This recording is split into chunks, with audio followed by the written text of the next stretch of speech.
I'm honored to welcome you all to our International Women's Day 2025 Accelerated Action. And since we are an international group, I would love to see in the comments where folks are calling in from. It's kind of crazy. I'm based in Hawaii.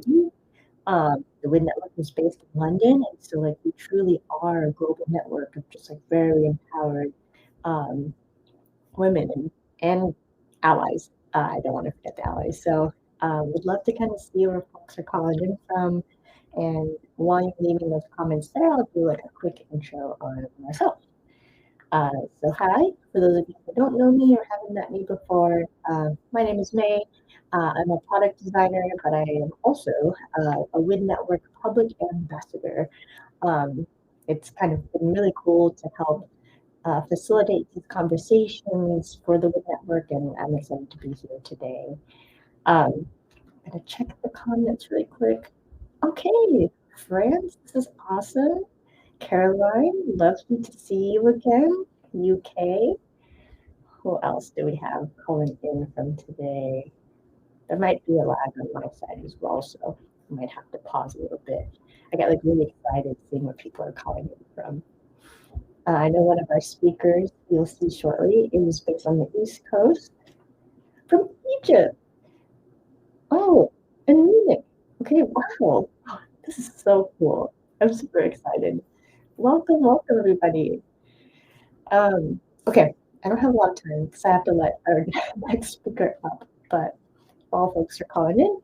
Um, Coming up, we have some networking, presentations about storytelling, achieving work-life balance, building a memorable brand, and so much more.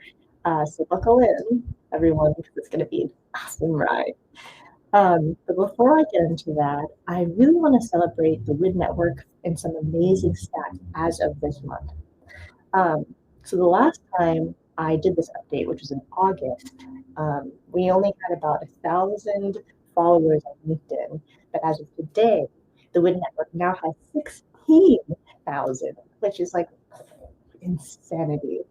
Congratulations to the WIN Network team. That is huge. The community is now over 18,000. And shout out to the US, where we make up about, what is it, 35%, and the UK is 40%. So really crazy to see these stats, and really awesome to hear and hear the stories of women in their careers globally. So to kick things off, I am honored to intro our first speaker, Rebecca Vickers, VP of Operations at FMO Media. Some fun facts for you. Rebecca recently released a book entitled Bonita the Brave. We also have a short interview with Rebecca, which you can see the full conversation on our website on the WIN Network. If you want to follow Rebecca, grab a copy of her new book. You can follow her on Instagram, vickers.beck. But for today's session, she's going to be talking about productivity hacks for busy professionals. So Rebecca, please take it away. Thank you so much, May, and thank you so much to the WIN Network for inviting me back. I am so excited for this opportunity and so grateful to you for giving us your time and attention today. I'm going to share my screen and we will get started because we have a lot to pack into 15 minutes. And I know the importance of our time and our productivity, especially because I have a background in marketing and operations. I know how overwhelming our workloads can be. And there is that feeling that there just isn't enough time. And if you're like me, and I suspect you probably are, you're an overachiever. And I'm also a recovering perfectionist. So I know the challenges of staying productive and also not burning out too. So as we go on this journey today, I hope you will engage with me, because the good news is that we can take control of our time, of our energy, so long as we have the strategies that work for us. And that's key, right? These strategies need to work for you. And so I'm going to give you several strategies, solutions today that can help you win back your time and create productivity for yourself. And I really would love to engage on that deeper level. So this QR code takes you to my Linktree. You can connect with me on any platform where you are the most active. And I would love to continue the discussion post this conference today. So please feel free to reach out and let's dive in. Before we begin with any kind of solution for our productivity, we have to understand, why do we put things off? Or why do we even struggle with productivity in the first place, right? And there are 4 key barriers that I've identified that are a real challenge for us. One is that fear of failure, that nagging worry that we're not going to do something perfectly, and that can really stop us in our tracks. That can even stop us before we've made any kind of momentum or effort. And then there's that feeling of overwhelm. Sometimes our tasks pile up and they feel endless. That to-do list that you might have hanging on your fridge, it feels like a constant pressure. And sometimes it's hard to know where to start. And then there's lack of clarity. Without a clear goal, we can feel lost in what to prioritize and what's the most important thing. And then instant gratification. I don't know if you remember dial-up internet, but I sure do. And the waiting time. Well, now technology is advanced and Wi-Fi is instant, and we have that feeling that we need instant connection, instant gratification, and the temptation to scroll on our social media to achieve that by checking emails or tackling tough tasks can really pull us away from that. And sometimes these barriers come from lack of knowledge or know-how, how to approach a task, or what might be a task that we even dread doing that we don't even really know how to do. And then other times it might simply be we're trying to tackle too much all at once. And that can also really get us in our way and get in the way of productivity. And speaking of multitasking, I want to dispel a myth here too. When it comes to multitasking, we cannot do everything all at once, even though we might try. It can really hinder our productivity and our progress. Whether you're trying to tackle 2 or more tasks simultaneously, or you're switching back and forth between tasks, maybe you're trying to tackle an unrealistic number of tasks in succession, I'm here to tell you, multitasking will not work. Multitasking is a myth. And multitasking can also impact your short-term memory. If you're trying to at least multitask, it will impact your short-term memory. It can increase your anxiety. It can inhibit your creative thinking. We're all so creative here. And when we try to take on too much all at once, it can really damage that. And it can cause that writer's block or that creator's block. It can also increase mistakes and hiccups in our work, in addition to decreasing productivity. So I really encourage everyone here to understand that we're not talking about productivity in the sense of trying to do everything all at once, because we can't. We need solutions for how we can prioritize our time to make the most of our time and our day and take back control over our productivity so that we focus on the most important thing. So I have a couple of solutions. I have more than a couple of solutions for everybody because I love to pack as much value and practicality as possible. And like I said earlier, there are solutions that may or may not work for you. So I want you to absorb everything that you can today, and then consider what you might try. As we go through these, maybe there's one solution that sticks out to you as something that you can start right away. Maybe there's something that you need to gradually build towards, but please do not feel, just like multitasking, that you need to multitask your solutions either.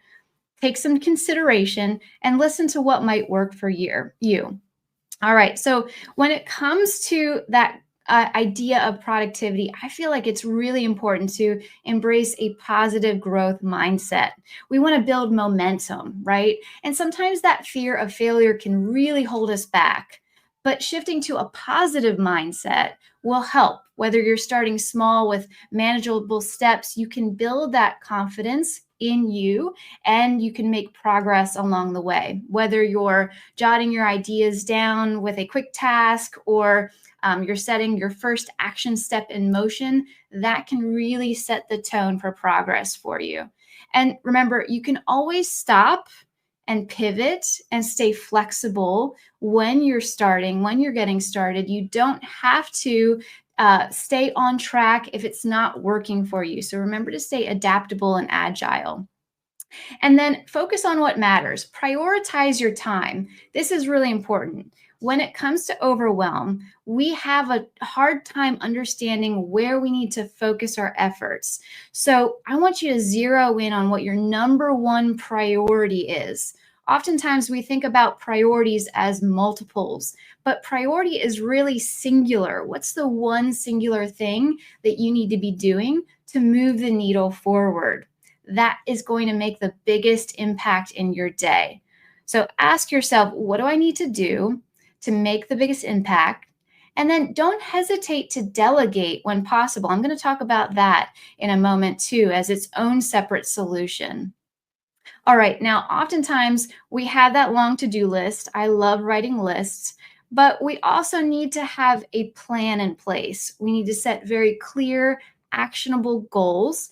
And I like that idea of a SMART goal. Is it specific? Is it measurable? Is it attainable? Is it realistic for you? And is it time bound? So having that clarity around your goals and having that plan in place can really help you define what success will look like for you in your day-to-day projects and help you achieve that task list. And I want you to also consider too, I'm not just talking about our professional lives, but I'm also talking about our personal lives, because sometimes we have things that are happening in our personal lives that we just need to manage better. We need to have a little bit more control over, and they can affect our professional lives as well. So I hope you'll use all these tips and solutions and consider how they might affect your personal life, how you might be able to achieve a nice, healthy ebb and flow, a balance, and blend some of these solutions into the structure of your whole day, not just the professional part.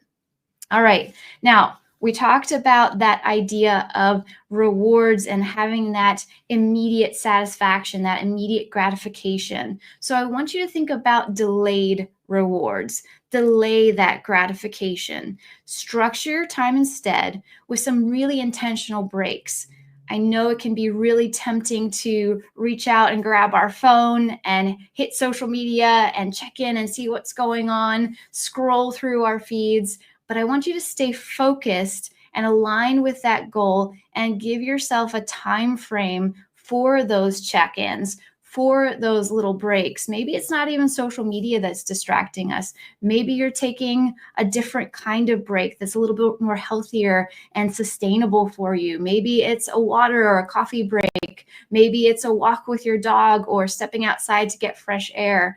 But set up those intentional breaks in your day and treat them as rewards for yourself. All right, I have more solutions for you. Don't stop yet. Take some notes down on these too. But don't stop thinking about what might work for you here as we start to think about building accountability systems for ourselves. Sometimes we need to have a buddy, an accountability buddy who can help keep us on track, that will really make a big difference in how we move through our goals and make progress for ourselves.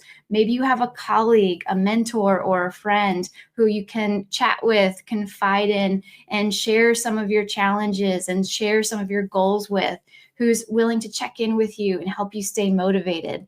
Having that support can make some of the biggest difference in how we achieve our goals.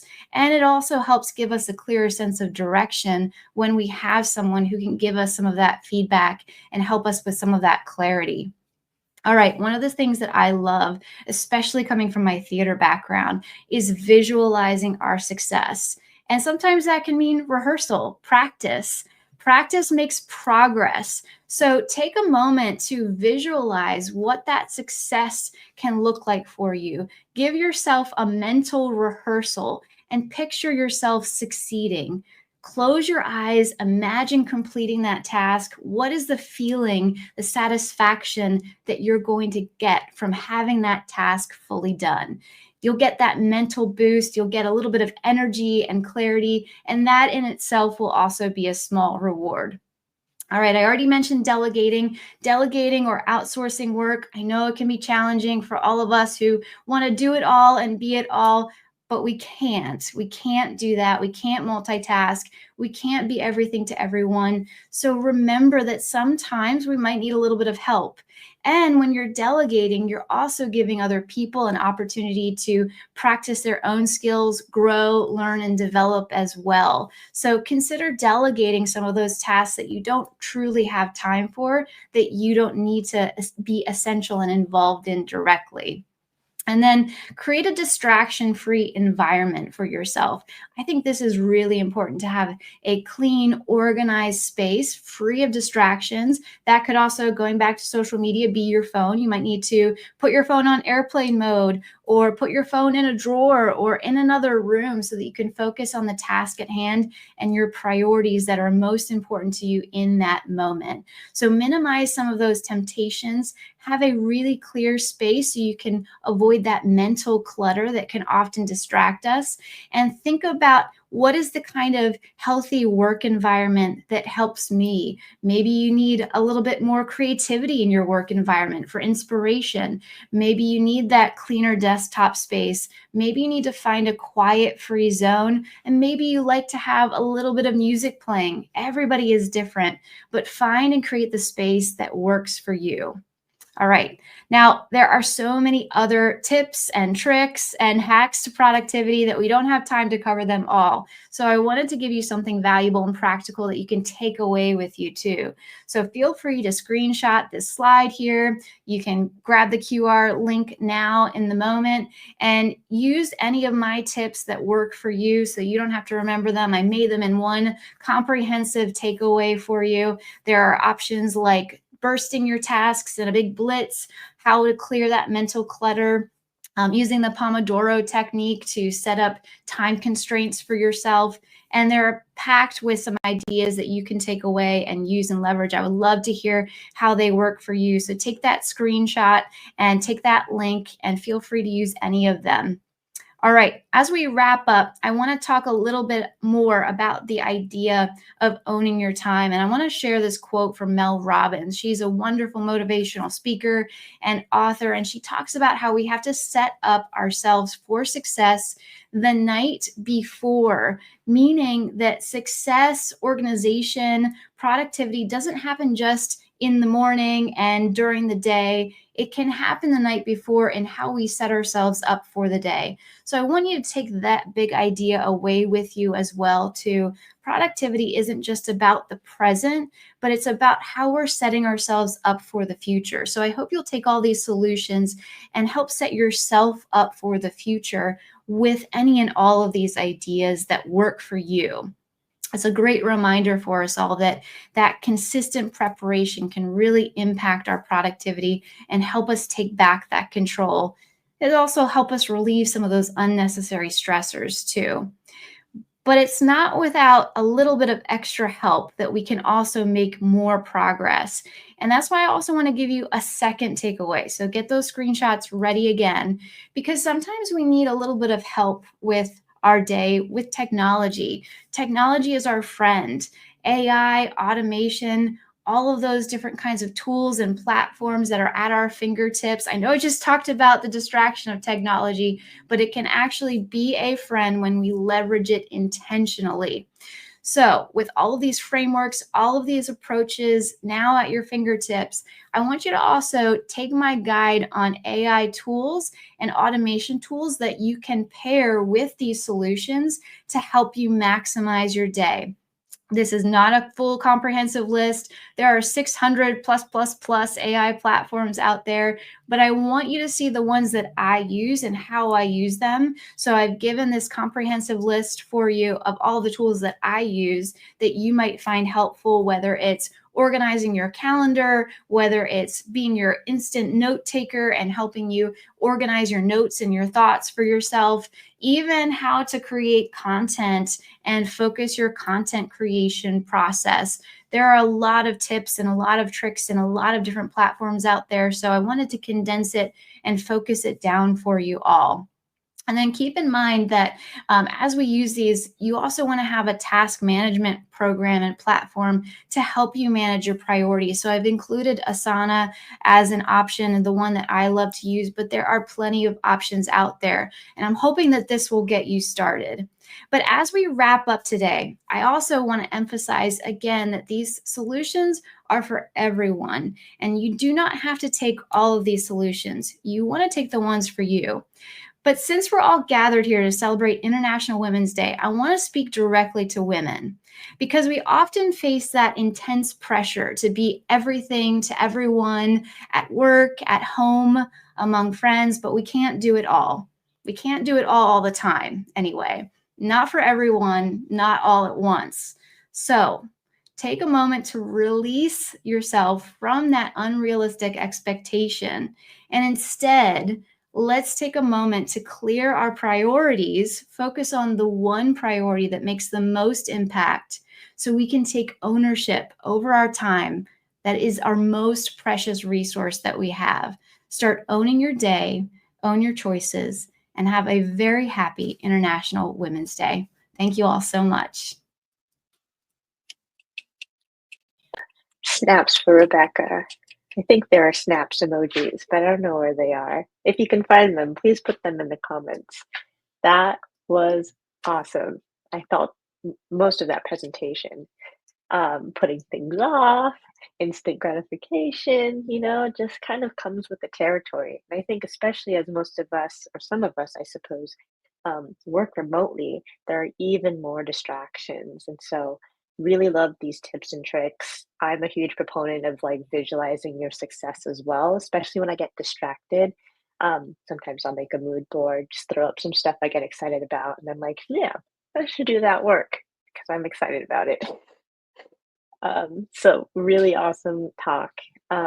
So I don't want to procrastinate. So I will now be handing the virtual mic off to Suzanne Actison, who is a business mentor who will be discussing a very juicy topic, achieving work-life balance without compromise. So I will let her take it away. Beautiful, beautiful. And I don't know, I guess the WID team strategically placed me after Rebecca, but it is kind of like a perfect carry on from what Rebecca has shared. And thank you, Rebecca. That was amazing. And I think it was just like you'll see at the end of my presentation, lots of great strategies and tactics to kind of put what I'm going to talk about into action. And I'm just really excited to be here with you today. I'm coming at you from my home with kids on school holidays from the south of France. And I just really applaud you each for taking the time to come and learn from all of these incredible speakers and just be a part of these gorgeous conversations. It really is through these conversations that we enact change. And my presentation is going to take a little bit of a different, kind of spin. And I'm going to take you along a journey, which by telling you a little bit about my story, which has been very varied. And I really kind of hope that it inspires you to maybe make some life-changing upgrades to your own life and kind of how you go about your days. Now, I work a lot with both entrepreneurs as well as career professionals. And sometimes I can talk about scaling businesses, but whether you're an entrepreneur or career professional, imagine your growth of scaling a business as the same as scaling your career or getting momentum in your career. I just wanted to kind of draw that parallel for you because I know that there are a lot of different people and women in the audience today that have different backgrounds and are doing different things in their businesses.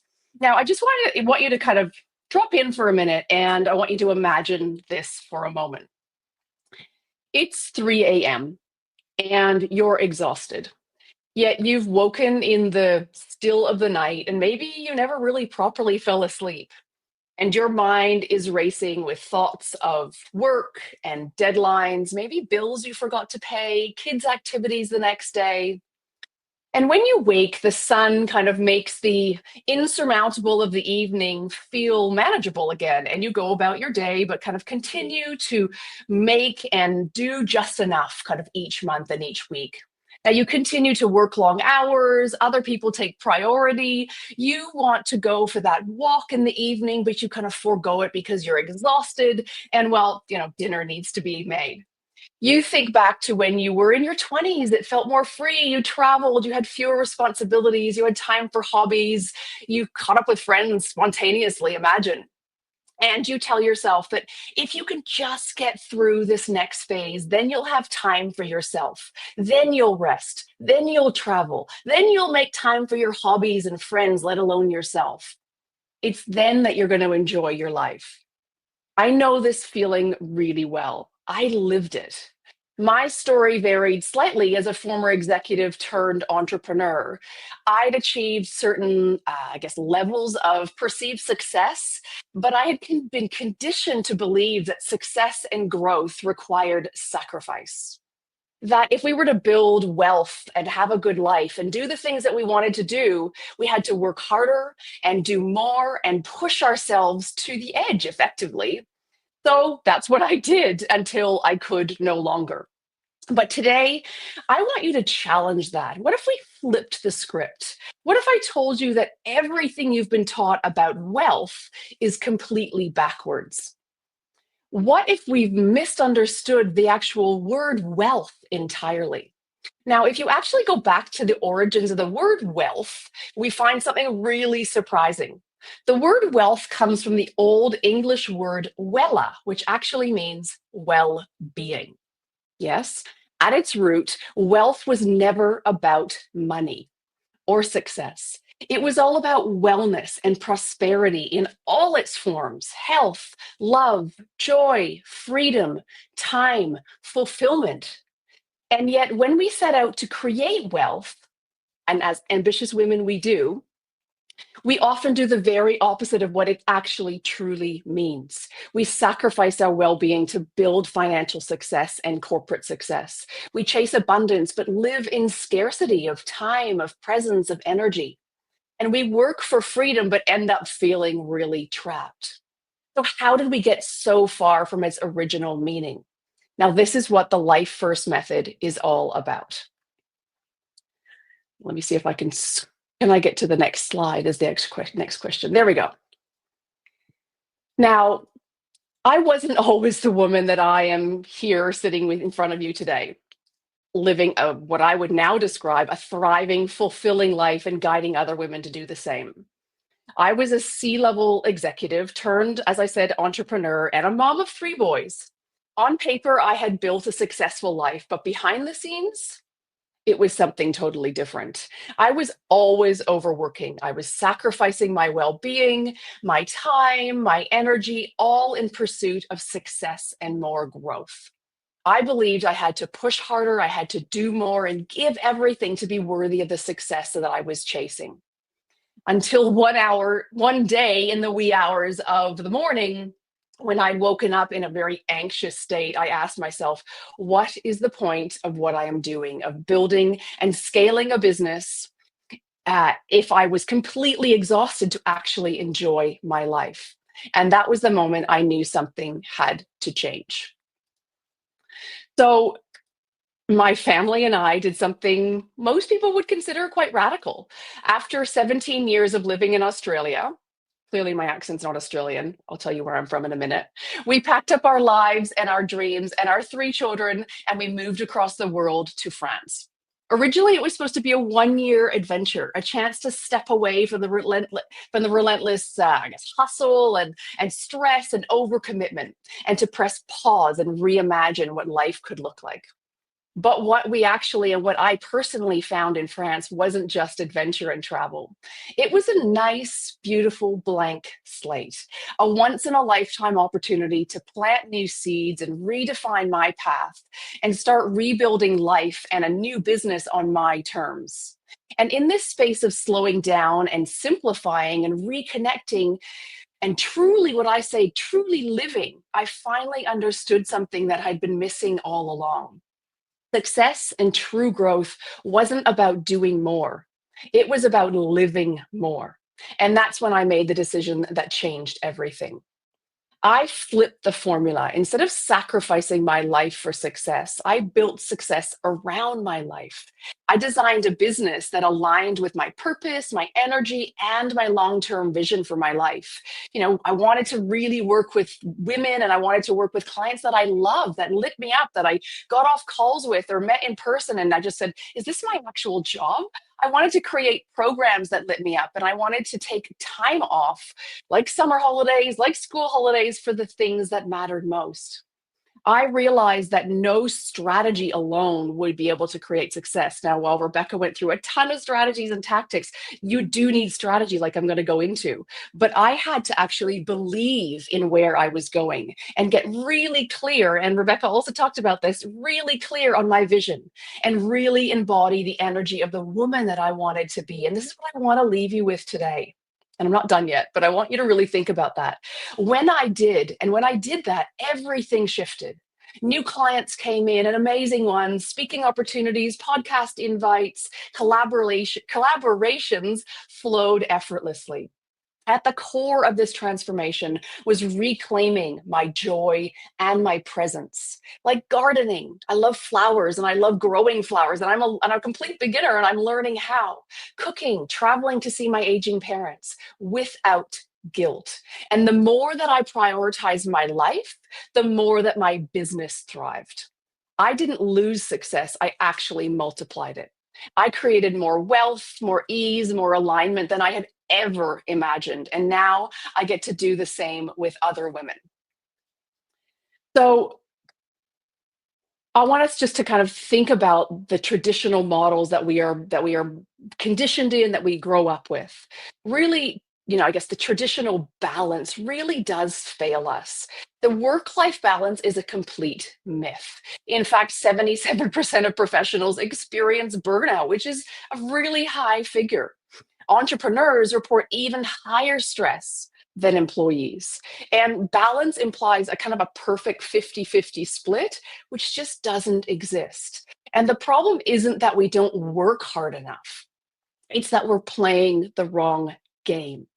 We've been taught that success comes first and life will follow. But real sustainable success actually starts with a deep fulfillment and joy in our life. And from that, success follows. So, what if all of our success didn't require this sacrifice? Now, for years, I did what so many women do, and like yourselves probably, I built my life, like I said, around my work. And when I made one key shift in my belief, and everything is about beliefs here, everything changed. I put a stake in the ground and I shifted from sacrifice to seeing and believing that my energy and well-being were completely non-negotiable, and they were the key to my business success. So I had to stop putting myself last. I had to be my biggest priority. And as mothers and women, we're not very good at that. Many women entrepreneurs believe that they are at capacity, and not just entrepreneurs, many women just believe, many of you believe that you're at capacity. You can't do another thing to get that promotion or scale your business. We're stretched thin between our business and our lives. But the truth is, it's not about doing less, it's actually about structuring things behind the scenes better. So when you put the right ingredients in place, whether that's a business model or a strategy for career progression that both supports profit and personal well-being, everything shifts. Suddenly, there's more space for life, there's more energy, there's more growth without actually adding to your plate, because success isn't about working harder, it's about working smarter. So in this 15-minute time frame, and I'm going to do my best to get through all of this because I have a lot that I love and I feel passionate about talking about, but I'm really only going to be able to take you through kind of this top line paradigm shifting framework. And really, for growth to happen in your business or in your career, I want you to just take away a lot of things, but two main things and two main components that are crucial for this growth. So, one of my beautiful clients, Darian, was a perfect example of this. And I'm going to use her story as an example of talking about it. She was a single mom making about as an entrepreneur, $5,000 or $6,000 a month in her graphic and website design business. And she was absolutely exhausted. She was overwhelmed by kind of an endless to-do list, feeling like she was failing at both life and work. She made a lot of tactical and reactive decisions every day instead of really strategic ones, instead of those 50-foot view ones. And she thought stepping back from her business, even for a day or two, was just impossible and that everything would come to a grinding halt. She had really lost the belief that her bigger dreams were ever going to be possible. So when we started working together, everything began to shift. So using some of the key elements that I have created within the Life First method, we made some strategic and energetic adjustments that changed everything. And these are the things that I want you to think about. Now, some of the upgrades that were, like I said, strategic to really make her business more life aligned. And this is what I do with my clients, from optimizing her business model, introducing less time intensive offers and programs, restructuring her pricing. Her self-worth was really, really low, which is a mindset thing and a real thing from an energetics point of view that we worked on. But as a result, her pricing was really low. And then we worked towards actually bringing on a small, really flexible team for her. She was able to step out of that kind of time for money cycle and get strategic about her growth. And so everything she was creating supported her life, not the other way around. Now, like I already mentioned, we also worked on how she felt and how she showed up every day. Previously she felt that she was pretty defeated and very low confidence. And her daily thoughts were based in fear and scarcity of where her next dollar was going to be coming from. Through small, powerful shifts and a lot of kind of nervous system regulation and mindset work, we moved her from constant hustle into calmer confidence. Now, Darian went from kind of that frantic, doubtful business owner, and she turned into a much more confident, strategic leader. And the best part is that during our time together, she still does work with me, but during this period, she doubled her revenue without working more. So in fact, we worked on finding her hours in her week and her working less. She took her first vacation. It was almost like the best thing that she ever did. The first vacation in 7 years with her two girls. She started to feel hopeful again. She's moved her house. She moved house from feeling really stuck in her marital home to a completely new neighborhood. And she started investing in her retirement, and she even hired a financial planner. So why was this so powerful for her? Because we used a really simplified strategic framework to help her really work smarter and not harder, and paired this with a completely new energetic belief. Now, this didn't happen overnight. It happened over a period of months. But what that gave her was it gave her spark back that she'd really lost years before. And at the end of the day, I want us to really get real. The thing that's at stake here for each and every one of us is that if we keep running on empty and not focusing on the things that matter, what is the true cost? Is it our health, our relationships, our joy, the ability to create wealth? Not to mention living a life outside of work filled with hobbies or creativity and fulfillment. But what if we didn't have to choose? And what if you could have both? A thriving life and a life that actually feels good. And here's the truth. It is 100% possible. You don't have to sacrifice yourself for success. Now, oops, I might have skipped a slide, but that's okay. I want you to just be reassured. This isn't just smoke and mirrors. This isn't just wishful thinking. Science and research show why this method works so well. This multi-pronged approach to business growth is not only effective, but it's refreshing. And clients who take part in my membership and my programs feel, enormously supported in business and also personally. There is vast research in neuroscience and behavioral psychology. I can't get enough of it, as well as data from a lot of workplace wellness research that shows that prioritizing wellness and our well-being enhances everything from decision making, creativity, productivity, higher performance, sustainable growth. All of the key drivers for us in our careers and our businesses are made better when we actually focus on our well-being. I've also been working with a range of women leaders over the past nearly 8 years, showing real world success. And this is the most powerful for me. And the thing that makes me so passionate about it is the life-changing aspect of this, that through the Life First method, women entrepreneurs and leaders are scaling their businesses, are scaling their careers without the burnout that I experienced, and leading to greater revenue, creating wealth, so much more clarity and direction, and so much more personal fulfillment. And I know that many of us have a lot of shared challenges, and a lot of the things that entrepreneurs have and corporate professionals, experience on a daily basis are similar. But most of the strategies that we deploy to try to shift these kind of treat this symptom, and things like productivity hacks and time blocking and kind of surface level mindset shifts. But these challenges aren't just about time management or strategy. They stem from deeper misalignment in how we approach work and energy and success. So this method and this philosophy of living addresses these at the root by shifting the way that we structure and lead and scale, so that growth isn't fueled by exhaustion, but by energy, clarity, and personal fulfillment. So when entrepreneurs and leaders integrate these kind of principles, they don't just work smarter, they thrive personally and professionally, making sustainable success. We want this for the long term, and not just to get to the finish line in a heap after a marathon. So I want you to be able to walk away today with some actual things that you can do. And given that I'm getting a little bit short on time, there are a number of different ways that we can do this. And obviously, a lot of the strategic work that I do with clients is more involved and does take some slightly longer timeframes. They aren't complicated concepts, but they do take a little bit of time to explain and to integrate. So I want to leave you with a couple of things that you can actually action and do today.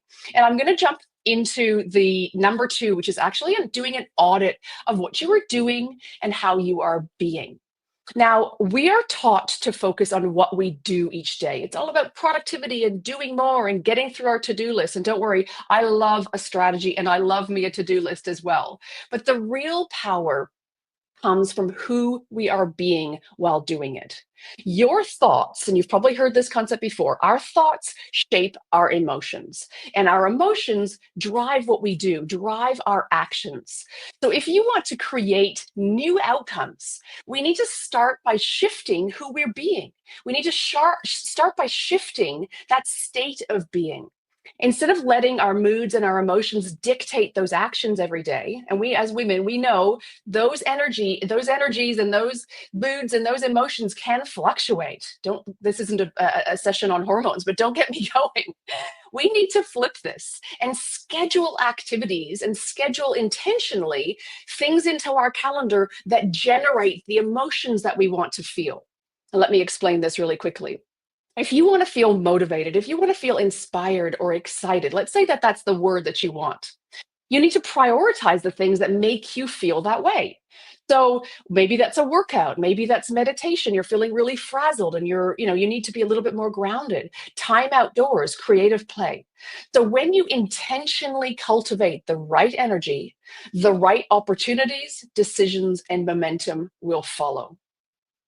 So I want you to take and maybe you find one word that you want to feel this week or this weekend or next week, and really think about, if I want to feel excited about my work again, what's the one thing I can do that's going to make me feel excited? Is it reading a book? Is it listening to that podcast that really lifts me up? And then I want you to schedule that into your diary really intentionally. Because our energy as women does fluctuate week by week, we need to really think about how we can put ourselves first, put our energy at the center of everything, and that's going to really help you embody the woman that you want to be, as opposed to that becoming secondary. So I want to leave you with this.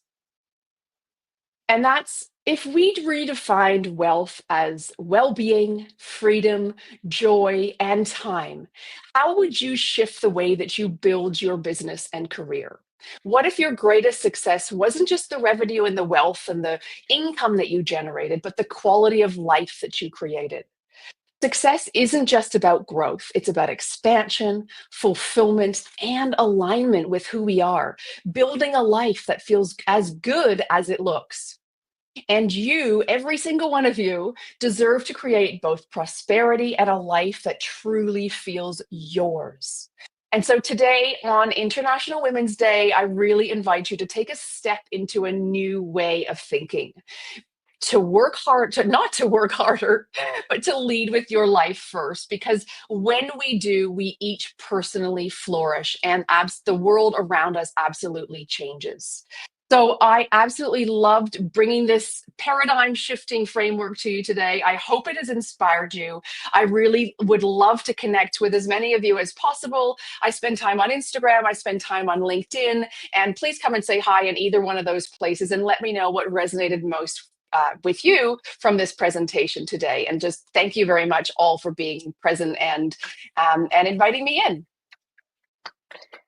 So awesome. Yeah, I wish people could have seen me backstage. I was doing a lot of snaps and a lot of head nodding. Oh, Um, good. yeah, what an incredible story. And thank you so much, Suzanne, for sharing it. And like, as I was taking notes, I was like, wealth means well-being? That's like insanity. Isn't I it like didn't crazy? know that. It's crazy. It is. And you had like a bunch of quotes too. What if success didn't require sacrifice? New state Mm. of mind, new outcomes. You know, this is all great quotes for like t-shirt merch. Oh, don't get me going. I love a product business. Yeah. Raise your hand in the comment section if you would buy that merch, because I totally would. Thank you so It's much. It's really nice to hear that that's resonated with you personally, May, and hopefully with the other women that are watching. And sorry for going over a little bit. I get a bit wound up about it. I'm yeah, passionate. no, this could be a whole conference in and of itself. So I no, know. thank you so much for being passionate, for sharing. All right, you guys.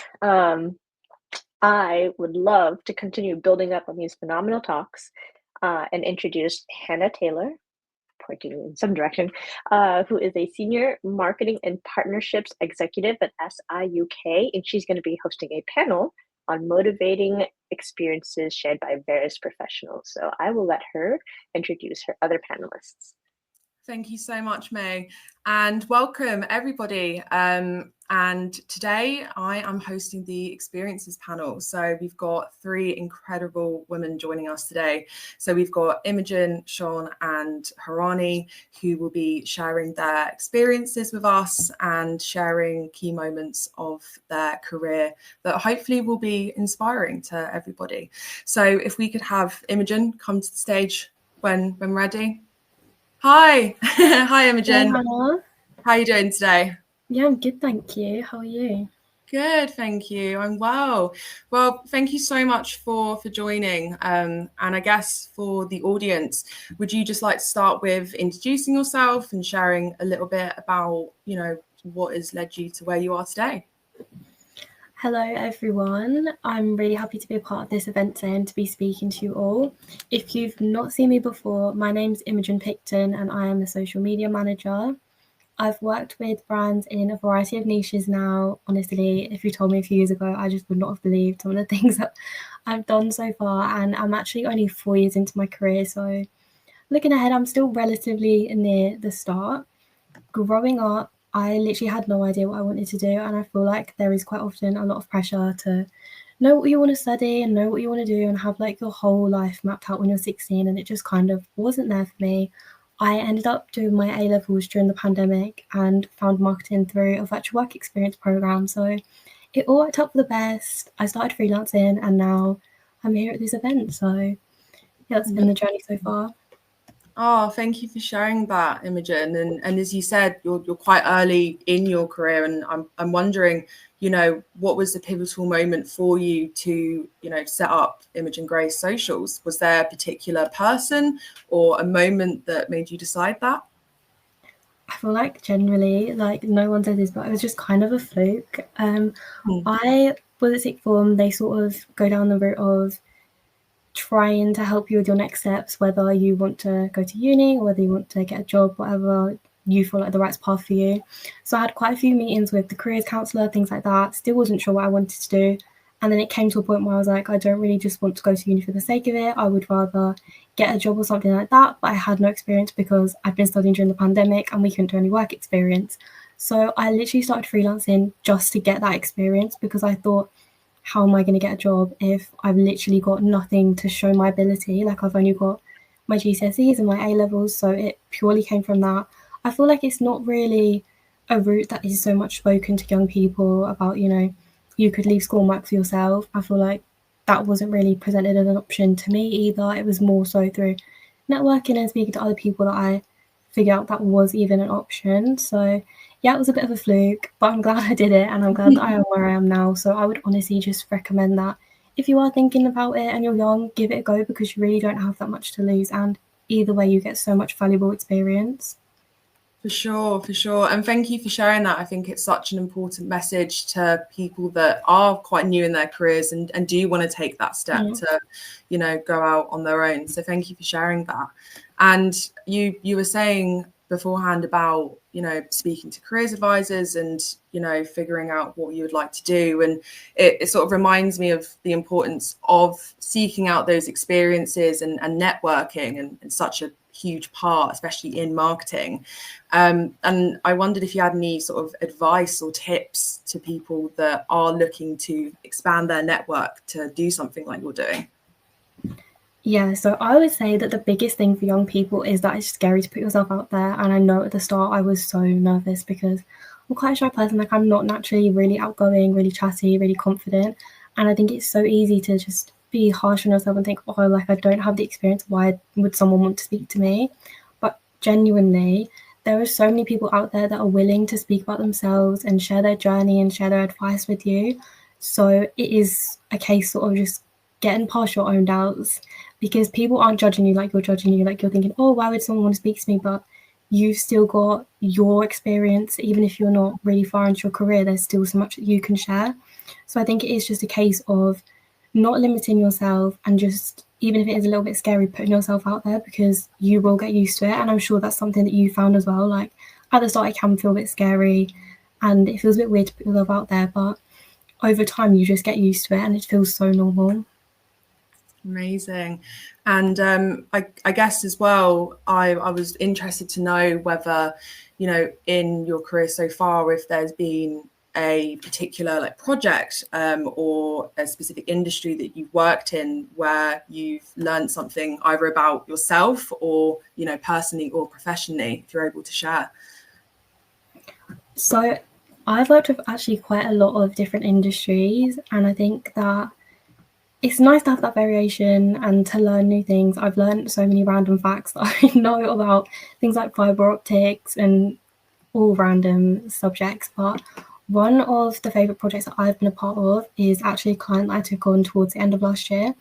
It's a personal training service that is basically, their intention is to empower women. So it's not about getting unrealistic results or putting pressure on yourself. Like, it's just about being able to keep up with your kids, keep up with your own life, hit your own fitness goals. And I just feel like it's so empowering, and I've learned a lot about nutrition and looking after yourself and exercise. And I'm not like I just didn't know all that stuff before. Like, it's one of the things, like, I never loved PE at school, and that's why I feel like I wasn't something that I thought my career would overlap with. But it's just such a positive company, and I've learned so much working with them and working with the founder.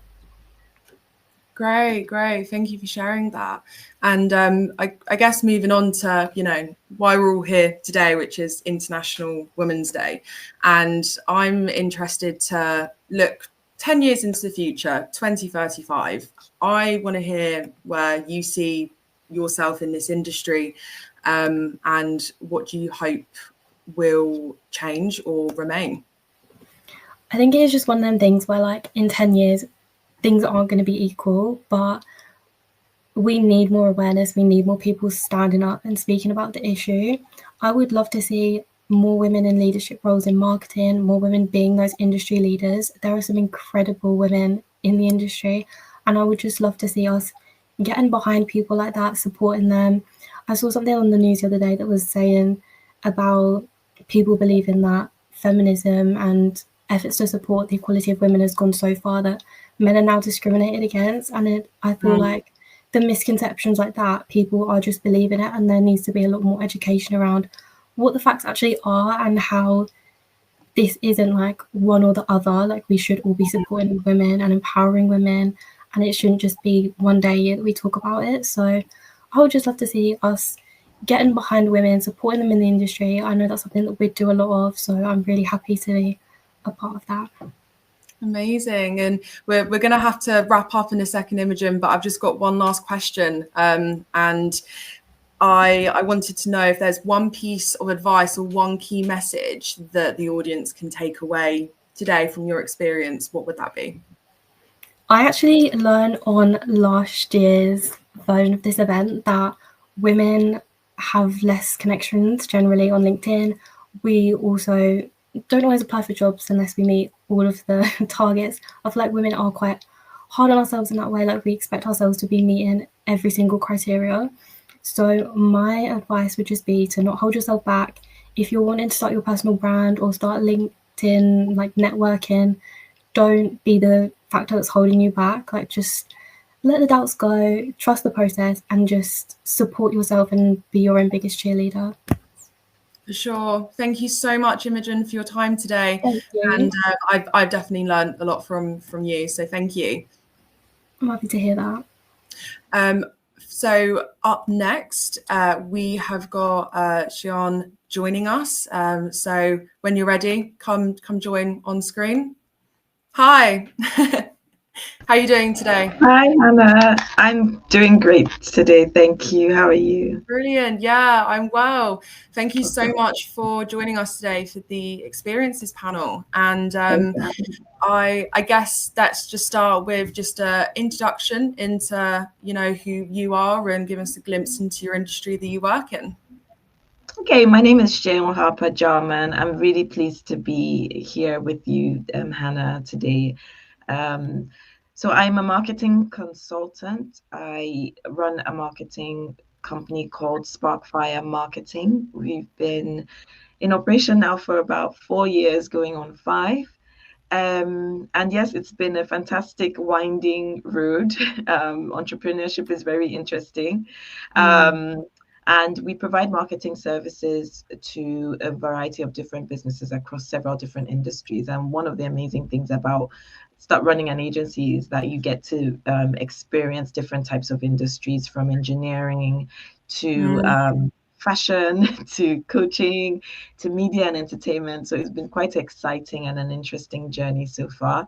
One key thing to know about my journey is, COVID was had a huge impact on where I am today, and gave me that push to actually leave my full-time job as a head of marketing and take the plunge into entrepreneurship. So COVID was, the turning point for me in my career. For sure. And thank you for sharing that. And I guess, with that transition from COVID and then deciding to, start your own thing, that seems like quite a pivotal moment. So I guess, with COVID and the unique circumstances of COVID, was there anything in particular or a situation that happened where you just thought, yep, this is the right decision for me, I'm actually going to go on a different path? Or was it just the unique experiences of COVID? There was a turning point. COVID just added to it. I've been blessed to have a lot of amazing managers over the course of my career, and I was in a job which was very, very challenging at the time, and I was assessing what I really wanted out of my career. what kind of environment I wanted to work in and what kind of environment I could thrive in. And I've always had managers who have maintained good long-term relationships with. And so I went back to one of them and I basically wanted my old job back. That was my comfort zone. And he said to me, no way, I'm not going to hire you. You've paid your dues. You need to take the plunge and you are ready to start doing this on your own. And that was the push that I needed to actually take the plunge into starting my own agency and looking for clients and doing my own thing. Yeah, for sure. And I guess having those key contacts and those people around you that, inspire you to do that, that's a really good position to be in. I guess I wanted to, link it back to, International Women's Day, and, you've had a extensive, career of 13 years, a lot of different industries. And I wanted to hear your view on, what challenges do you see women having in the industries that you've worked in, and what can we do on both of the micro and macro scale to address that? So I'll speak to the creative space as a marketer, especially because my career has spanned across a lot of entertainment and media. I've worked with a lot of amazing women in that space, but there are very few of them. I would really like a situation where more young women are actually given the encouragement and have role models to look up to in the industry. A lot of creatives that I've worked with and connected with are predominantly male. It comes across as very much a male-dominated industry. Although I was looking up some statistics, more women actually study more creative subjects at university than men do, but men actually take on more, follow that creative career path for several different reasons. So one of the things I would really like to see is more women taking up the creative roles, because the women that I have worked with over the course of my career and even now are so amazing at it. And I feel like we bring an additional flair, an additional touch to the creative space and to the marketing space. In terms of marketing, I've worked with more women than men. So it's actually quite interesting. And I guess sometimes it has to do with the pressures that we face as women. For instance, I'm a mother, I'm a wife. We have those family responsibilities. And a lot of the time we find ourselves in those positions or situations where we need to make a choice about where we want to be in our career, and we take a safe path so that we can actually be there for our families and be, mothers and be the wives that we want to be, if that is what we've chosen for ourselves. So it can be quite tough, being a woman in this space is challenging. For sure. And I also share very similar experiences. So I think, for the audience today hearing this, it's nice to know that we're not alone in that thought. Alone. Yeah. And you mentioned that, you've worked with a lot of women, throughout your career, especially in the creative industries. And I wondered if there was, one particular person or one particular time where you needed that support, and they lifted you up, and, how that sort of shaped you to who you are today, both personally and professionally. Ooh, there's so many of them. I have been really, really blessed to have a lot of really strong, accomplished women in my corner.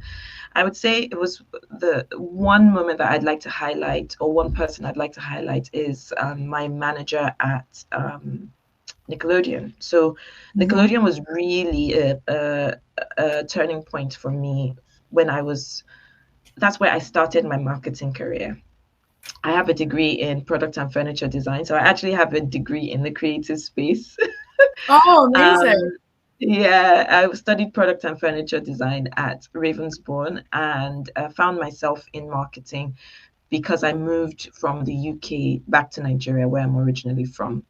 And at that time, the space in Nigeria was not as sophisticated or developed as it is now. And I had a manager who basically saw potential in me and moved me from what was just an admin role in the company, which was Viacom at the time. It's now Paramount, moved me into Nickelodeon, gave me a lot of encouragement, a lot of support, a lot of time, a lot of mentorship, a lot of coaching. And she didn't micromanage me. She allowed me to flourish in the role. She steered me in the right direction. I don't know if I can name drop. Sure, whatever.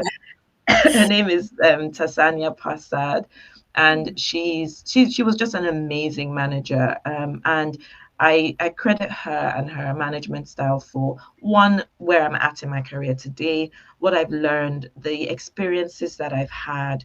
And she really championed my career and my growth at Nickelodeon, and helped me develop this love for marketing that I have, and also love for creating, the creative space as well. So. For sure. Thank you so much, Sean. We really appreciate you sharing that. And we're just about to wrap up. So I just got one last question for you. So what would you like the audience to take away with today? Whether that's one piece of advice, sort of, one key message that you want to share. I'm going to mirror or echo what Imogen has said. We need to toot our own horn. I'm sure that we've really got a lot of, as women, we have a lot of things to say. We are special and we're unique, and we need to talk about it. We need to put ourselves out there a lot more. We have a lot of value to bring to the table, and we shouldn't shy away from taking those risks and being confident about who we are and what we the skills and the talents that we have. So that would be my encouragement, even to myself. I think I'm even speaking to myself as well. So yeah, put yourself out there. You will only get better at it. It's never going to be perfect from the beginning. And also connect with other people. There's power in community. So in putting yourself out there, it doesn't mean just putting yourself out there on a platform, but actually be vulnerable enough to ask for help as well when you need it. Amazing. Thank you so much for your time today. And I hope you have a lovely rest of your day. Thank you. Thanks, Hannah. Thank you very much for having me. Enjoy the rest of the session. Thank you. So we're going to move on to our last sort of experiences interview with Harani. So when you're on screen, hi, how are you doing today? Hello, I'm good. How are you? Yes, I'm good. Thank you. I'm good. Well, thank you so much for joining us for the Experiences panel. And for the audience who may not know who you are, would you just like to give a quick introduction into who you are, what you do, and why you're here today? Thank you. Yeah, and I'm honored to be speaking in WIDD's International Women's Day event. And thank you and to all the organizers for giving me this opportunity. So I'm Harini Shankar, and I'm a technology leader specializing in test automation, cloud native quality assurance, and regulatory compliance validation across financial and healthcare and overall enterprise software. And I bring in over 15 years of pioneering contributions. I've led large-scale initiatives when it comes to automation, and I've also been involved in critical regulatory compliance systems and shaped industry-wide quality assurance best practices. And my work has been adopted by financial institutions, regulatory bodies, and global enterprises, positioning me as a recognized expert when it comes to driving innovation and software quality assurance and regulatory technology. And if there is one key thing that I want to mention about my journey, I would say that, I believe quality assurance is just about testing software, but I think it is about building that whole trust. And I'm really excited to be sharing my journey today and discuss key industry trends and inspire more women, to take leadership roles when it comes to technology. Absolutely. What an introduction. So thank you for sharing that. I guess one way to start, over 15 years of experience in, specializing in financial tech industry, and lots of varied experiences. I guess what I wanted to ask is, what, in your view, has been the most impactful contributions that you've made, and how has that influenced organizations that you've worked with, or even people that you've worked with? Yeah, absolutely. So I've pioneered advancements when it comes to test automation, cloud native quality assurance, and regulatory compliance validation, transforming financial as well as healthcare industry. And currently at FINRA, I led Unified Regression Suite. It was actually an automation software for enhancing regulatory compliance itself, reporting accuracy, and it also helps with market risk assessment. And again, when it comes to healthcare, at industries such as Evolent and Inovalon, I've led scalable test automation frameworks by cutting manual testing cycles by around 70%. And again, at Inovalon, I've also led ETL automation improvements for clinical and regulatory reporting. And in addition to that, I also have expertise on CI/CD automation pipelines. And when it comes to cloud testing, it has accelerated, I would say, digital transformation. It has reduced testing cycles and also strengthened compliance across both financial and healthcare sectors. So as a recognized thought leader, I have also mentored engineers, shaped quality assurance best practices, and contributed to peer-reviewed research in academia, making lasting impact on financial institutions, regulatory bodies, and technology enterprises. Great. Thank you for sharing that. And you mentioned that you're working at FINRA, and I wondered, how is your leadership at FINRA or other organizations sort of driven innovation and improvements that you see of making long-lasting impact? Sure, yeah. So as a technology leader, I have driven automation and digital transformation across financial and healthcare tech industries. And at FINRA, I spearheaded the development of Unified Regression Suite. So it's a critical framework which is used to validate digital transformation efforts. And this platform, it supports hundreds of thousands of registered representatives and firms, reducing compliance validation time, improving regulatory reporting accuracy, and it also strengthens the oversight as a whole. And at healthcare, again, I've built like a lot of test automation frameworks where we were able to reduce the manual testing time by like 70%. And I've also led multiple ETL automation efforts, leading to 100% accuracy when it comes to regulatory healthcare data processing. And when it comes to industries such as Microsoft, that's where I started my journey. I've contributed to test automation for major tools like Visual Studio, Microsoft Live, which improves the enterprise software reliability as a whole, and it accelerates software testing. And beyond engineering, I've also mentored hundreds of engineers, shaped quality assurance best practices, and also contributed to peer-reviewed publications. And in fact, driving breakthrough when it comes to automation strategies adopted by all these different institutions. Incredible. And you mentioned there that you've mentored quite a lot of people, and from what I'm experiencing today, I can imagine that's made long-lasting impact. And I wondered if there's been sort of one mentoring situation that you remember where you either learned something about yourself, like personally or professionally, and that'd be really interesting to hear. Absolutely, yeah. So, I mean, in fact, it's not just one. I've come across a lot of women, especially. And when it comes to mentoring, I specialize in mentoring women because, that's where I was many years ago, and I want to empower them. So when it comes to women, I just feel like, people are stuck, right? Stuck in the sense they are shy. They shy away from media, from speaking, from putting themselves out and building that confidence. And I think, and I would, empower all women, whoever is listening to this today, to just get out. I mean, we don't need to be scared of anything, right? Just get out, put yourself out and build that confidence. And once we break this barrier, and I'm sure, success is going to be following. Yeah.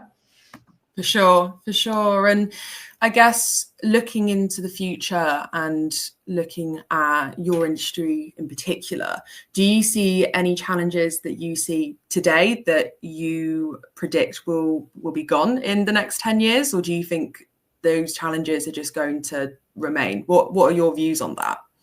Absolutely, yeah. So when it comes to women in technology, I just feel like A lot of industries, are still trying to get there when it comes to inclusion and things like that. But there are also a lot of industries that are still trying to incorporate, such kind of initiatives within their organization. And organizations like this, right? For example, WIDD, and that's what we do. We get it out so that more organizations are empowered and women are empowered to progress in their careers and more higher positions.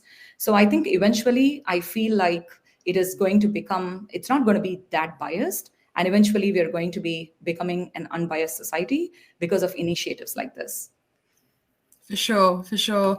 Thank you, Harani, for your thoughts there. And we're just about to wrap up. So I guess last question, you'll see a trend now of, what would you like the audience to take away with today from your experiences? Absolutely, yeah. So what I want to mention is, for all the tech folks out there, I want to mention that your technical skills, or any person, any skills for that matter, they are just the foundation. But what sets industry leaders, if you really want to lead, right, what sets it apart is the ability to influence, innovate, and mentor other people. And in my career, the biggest breakthrough happened when I pushed traditional quality assurance principles, whether it was, automation or mentoring. So my advice is, don't just be excellent. I think we need to be visible, speak at events, write about your work, right? And mentor others. Try to push your boundaries. That's how we can drive impact and shape the future of women. For sure, for sure. And Harani, thank you so much for just being authentic today and sharing your experiences. I know I've certainly learned a lot, and it was an absolute pleasure. So thank you. Thank you. Amazing. So that is us done for the experiences panel. I hope that we have all learned at least one thing today, and that is to share our experiences. It really makes an impact. So thank you so much for having me. And I hope everybody has a lovely rest of their day with all the other stages that have been set up. I'll pass you over to May. Thank you so much, Hannah. I really like this panel style you did. It was really easy to focus on each person's story and learn through their experiences. That was just awesome. It's hard to get through it in just 10 minutes when there's so many, but it's been absolute honor. So thank you for your time. I'll leave you be. Yeah, thank you. That I just I don't know why, but each session I'm just so shocked by how amazing everybody's stories are. And it's just so lovely to share space with all of these people like Imogen. Even though you're early in your career, you've achieved so much. And there's really this chicken and egg problem where you need a job to get a job, and you really paved that path for yourself. For Siyun, it's just COVID changed a lot of lives, for better, for worse. But the redirection, will always be where you're supposed to be. Also, Nickelodeon, so cool. I definitely watched that as a child. So thank you for your work there. And Harini, it's just being present as a woman in tech, that intersection can be very challenging, but I love seeing women in those spaces and really pushing through those traditional boundaries you were talking about. And in all of these stories that I'm hearing, it's the thread sounds to me we need to take up space. We live in a world where we should take up more space because we deserve to be here. We are all very unique. We all can contribute so much to the communities that we exist in, and our stories are so important to share. And that's kind of really why I love the WID network, because I hear so many amazing stories, and I would love to hear more of them from different folks in the audience for any upcoming sessions. So I could talk forever about this stuff. I'm just very passionate about it, but instead I would love to invite to this stage next Jubin, who is a senior technical lead in assembly test manufacturing at the Intel Corporation, and she's going to talk to us about resilience in leadership in times of rapid change. So go ahead and take it away. Hello everyone. I'm calling from Arizona, USA. Happy International Women's Day. I'm Nix Huban, a senior technical leader, and I have been with Intel Corporation, the company that I'm in right now, a semiconductor tech company, for almost 25 years. I've held various positions in different Intel manufacturing plants in the Philippines, Israel, Vietnam, Malaysia, and US, from product development engineering, an engineering section manager, a manufacturing ops manager, a lean strategic programs lead, chief of staff, to a corporate vice president in GM Communications. And I have just had recently shifted in a job to a new job as a technical lead in assembly test manufacturing under Biz Ops. So thank you for joining me today and making a commitment to learn about embracing change, resilient leadership in times of rapid change. All right, so let's get at it. So if I'm going to be honest, I'm sharing my career journey over here in the slides. And you can, looking back at my career, it really seems more like a climbing wall. So that's me in that little picture in the top left corner, right? Climbing a wall. So, the walls you see in the sports centers, like the one in the picture, you have to be kind of in good shape. You have to be prepared. And, oftentimes you need the right tools, the right shoes, and especially the right mindset to make your way from your desired location to the next step. And sometimes those steps are sideways. It's going down because the one up ahead, it's too difficult a move. And you have to find another path because you don't have the strength to go forward. So what I've learned is lateral step downs can help you advance your career. And in fact, earlier on, I actually love reading Sheryl Sandberg. That was earlier on in Lean In, right? She often referred to our career journeys as jungle gyms, not a ladder, not a straight line from here to there. She really encourages women to check things out, learn a different perspective, and learn from different managers and different work. So this also applies to projects and things that we work on.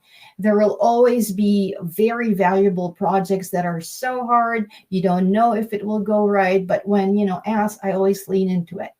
If my manager thinks I can't do it and I can do it, that should be enough for you to get courage for you that you can. All right.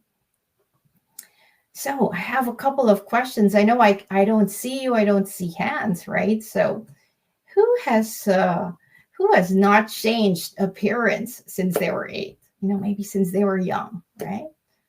So tricky one, because now I ask, you're realizing, oh yes, I probably have changed. Even I've changed from yesterday. I look this way and now I look this way. It's Women's Day, and as a woman, there are changes happening physically, internally. You may not be aware of it, but it is. I'm 40 plus, and just over the last 5 years, there are big changes to my body. I've had multiple surgeries that needed revision, from a hip to a foot to hysterectomy. Those changes, those decisions I had to make, early on that I did, those are a journey to my health, and it impacted things. It impacted my love for climbing, for hiking, and possibly even, wanting to have another child. But, those are changes that just sometimes just hit you.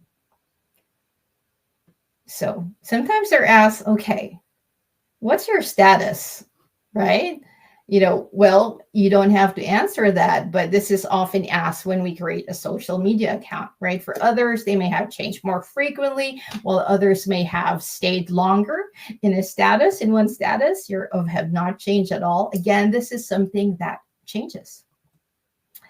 So change is often good, right? Until you're affected, then change is hard. Right. So sometimes you say, well, go ahead, you go first. So when asked, like, who wants change, right? After seeing a lot of the things or hearing a lot of the things that are happening all around us, like, do you want to, who wants change? You're thinking, we need to change something for sure. But when asked, okay, who wants to change? Right. So sometimes it's crickets, no hands, right? And the harder question even is who wants to lead change? And that's the trickiest thing indeed. We see many things that needs to be improved, change, and we want to change it, but it gets difficult when it starts to involve us. So everybody goes away. It's the scariest thing to lead change, right? So in life and the workplace, change is inevitable. You have a choice to react. You can let it define you. You can let it destroy you, and you can let it strengthen you. But, a bad day doesn't necessarily mean a bad life. The fear of unknown may make you react adversely to change, but if you learn to anticipate and even embrace it, you'll find that embracing change is really a great skill to master. Leading in uncertainty is a very difficult challenge that many of us have found overwhelmingly been in the last few years, especially during COVID. A lot of changes really hit us. But in reality, uncertainty doesn't always come from global economic events or shifting workplace norms. Change is just every day. It's inevitable, and we cannot afford to wait for it until the next major disruption. But we have to learn how to get comfortable with it. So here comes my story. I want to share this so that you get a bit of context of where I got the tools that I've come up with to help be more resilient in managing change.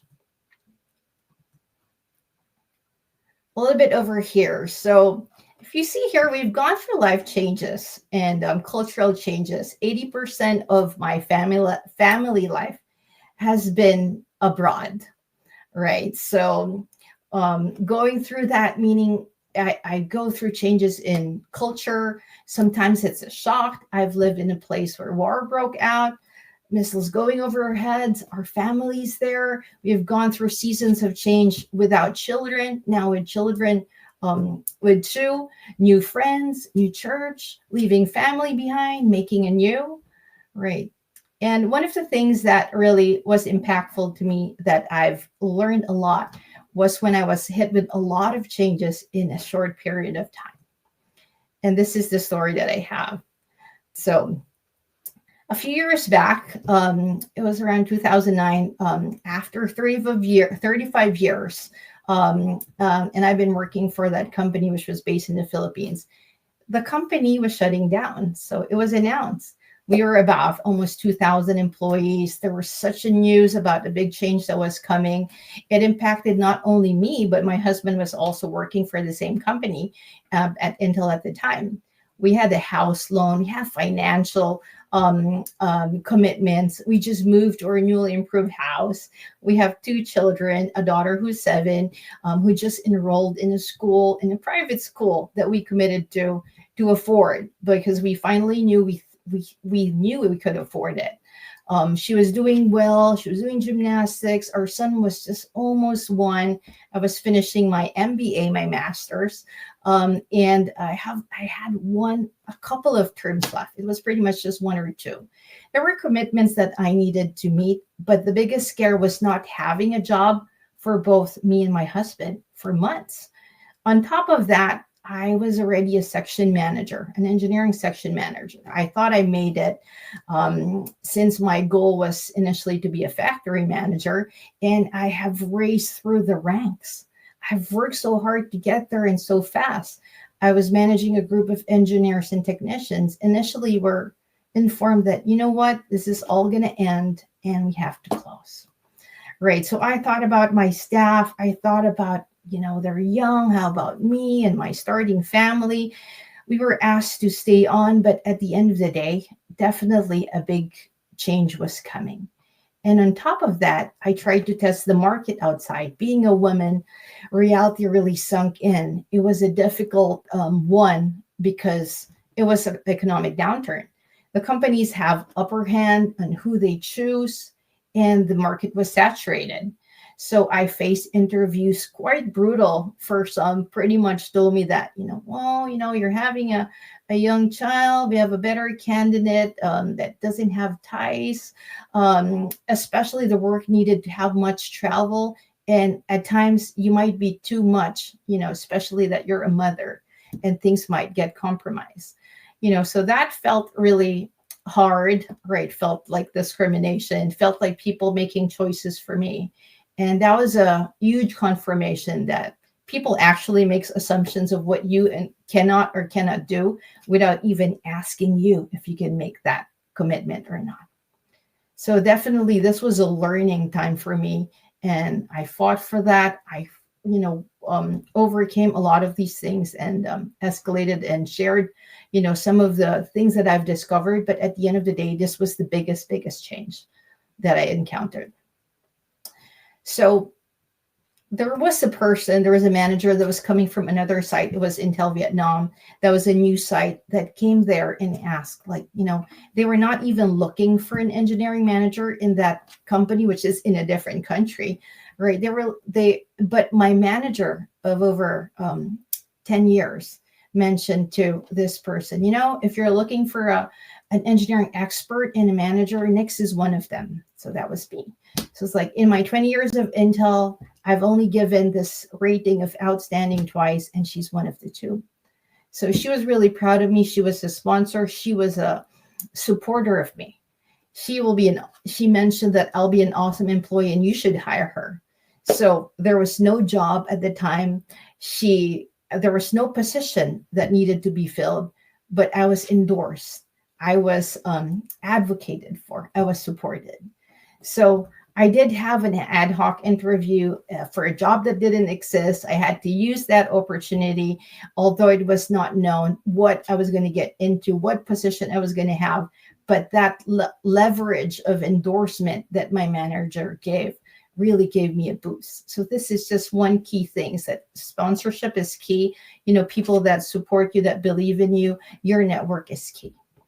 But when talking about this was a concern that I initially had, because this was a step down, because there was a position that was lower from what I had. And we have a lot of reluctance for people doing things that risk other people doubting our competence, our awareness, right, of and positivity. So most people view change as something that will impair them rather than be able to be unseen, see it as an unseen opportunities. What they fail to realize is that change is one of the most powerful professional development tools available to them. So I jumped in, moved to Vietnam. There was a lot of things that needed to change. My job was different. I had to finish my master's. My son was less than a year. My daughter was less than 7. My husband has no job. And I was the breadwinner. So what have I learned from all that experiences of all those changes that hit me, and how I needed to be resilient? So what I've learned is that on how to embrace change. Change is very hard at first. It's messy in the middle, and it's gorgeous in the end. So what helped me a lot is my guiding principles, right? There are your core values and beliefs. That's essential to know what matters most at your innermost core, and or in order for you to discover your own voice. For myself, here are my guiding principles. I have my family, my spiritual life, my education, my adventure, my love for adventure and challenge. No matter what phase of your career in your life you find yourself, guiding principles can offer you a needed direction to help clear the fog of uncertainty. And when you face important career and life decisions, this really helps you make those choices. Another one is being really proactive. Even if you're on the right track, you'll get run over if you just really sit there. So as you see this flashlight, sometimes it gets dark. Really, you cannot see as far as your light shows. And sometimes that's as far as you can only respond. And that's the only thing you have. So we have to be comfortable with knowing what we know, but you have to be ready for that. So a good example is going into a pool. That's all you know. There's a pool. You don't know how deep it is, how wide, how hard, you need to swim. But you can read about swimming, right? But you can only engage, really, if you engage and actually dive, and then you'll learn to swim. That makes you more ready, right? So ask questions, right? Remember cases where opportunities at work passed me by and I just let that happen without asking, assuming I probably was not good enough, or maybe that person had better connection here and there. But really, don't let rumors and perceptions keep you astray. Realizing that I should just really ask. And I did. When I did ask my boss, why does this opportunity, like, why did this pass me by? And the responses surprised me. Oh, it's because you've never asked, or you've never showed interest, and you've never really declared. So then I realized, oh, I need to make those adjustments in the way I express what I want, right? So be flexible, right? Adapt to what's going on around you. I had cases where, hey, I need to move you from this job to the other, knowing that I don't have the whole technical knowledge of doing that. But I was very, very concerned that I could not do it. But a manager always tell me, if you already have the 30% knowledge, right, and feeling that you have the 70% to be able to do this, you can never be 100%. And you just have to learn on the job. You will never be 100, and you just have to start doing it. And then one more thing is process it, but keep on going on. So there's a lot of things happening. You have commitments you have to deliver. It's important to acknowledge our concerns, our feelings. You're angry, you're frightened, you're upset, but we have responsibilities to do. So this is what you can look at opportunities in your time to process it. Look for the gold. Negative thoughts can be disabling. Look for the gold, look for the positive, look for the opportunities. Remember, find opportunities amidst the uncertainties, and it will carry you through. So last but not the least, get the support. It's okay to get help. Involve the right people. Get a mentor, get a sponsor. Think of yourself as a clothes and a clothesline, right? Think of your family, your organization, all clothes hanging on a clothesline. All parts are connected. If you pull on the socks, the towels move. You must be fully prepared to deal with any ripple effect when you manage change. So same time, you can help minimize it with support. So those spins, those stronger pulls that hold it, these are mentors and sponsors that can help you. Let them support you. Allow them to support you. So as I know we don't have enough time left, so these are the summary of tools to help embrace change. Look at your guiding principles, values, beliefs, be proactive, ask questions. Don't let rumors and perceptions keep you astray. Be flexible, process it, but keep on going on. Look for the gold and get the support you need, right? As I was sharing, one last thing before we end the day, a quick experiment. So if you take a moment and cross your arms, and I ask you to recross them the other way. It's difficult. It's not easy when you're doing that. So the second time is harder, right? For most of us, it feels odd, and you have to consciously think about this and be more deliberate. So that's what it is. Most of what we do is habitual. So like crossing our arms, it's performed almost without thinking. So it's very important that, many habits in the past experiences created those on how we react now. And when knowing that that's just how we do things, we have to be more intentional in how we manage change, and it becomes a habit. And when you do that, you will be more resilient. So thank you, everyone. Old ways won't open new doors. So don't be afraid of change. Happy International Women's Day. And I'm on LinkedIn, and connect with me. Thank you. I don't know if you can hear the clapping. Maybe I should do it nice in my headphones. That was, for lack of a better word, crazy, Nix. Your whole career journey is so insane. But I do love that we are normalizing that career paths are just non-linear, and that's totally okay. And so, yeah, that was every step I was like, wait, she did what? But it was so cool. And you're clearly very capable, and you are where you are now, and that's just it was just awesome. Yeah, thank you for Thanks, sharing. May. Yeah, don't be afraid to make those side steps, those step downs, right? So I think, like I said, my guiding principles really helped me, right, make the decisions not really easier, but for me to be intentional and for me to commit. So Totally. Thank you again for sharing, and definitely you guys follow Nyx on, connect with her on LinkedIn, you know, find her resources. It's just like, that was just like really great. That was a really great deck. Thank you for sharing. I remember also while she was talking, I was thinking, she said change is the most important professional tool, and I really liked when she said that.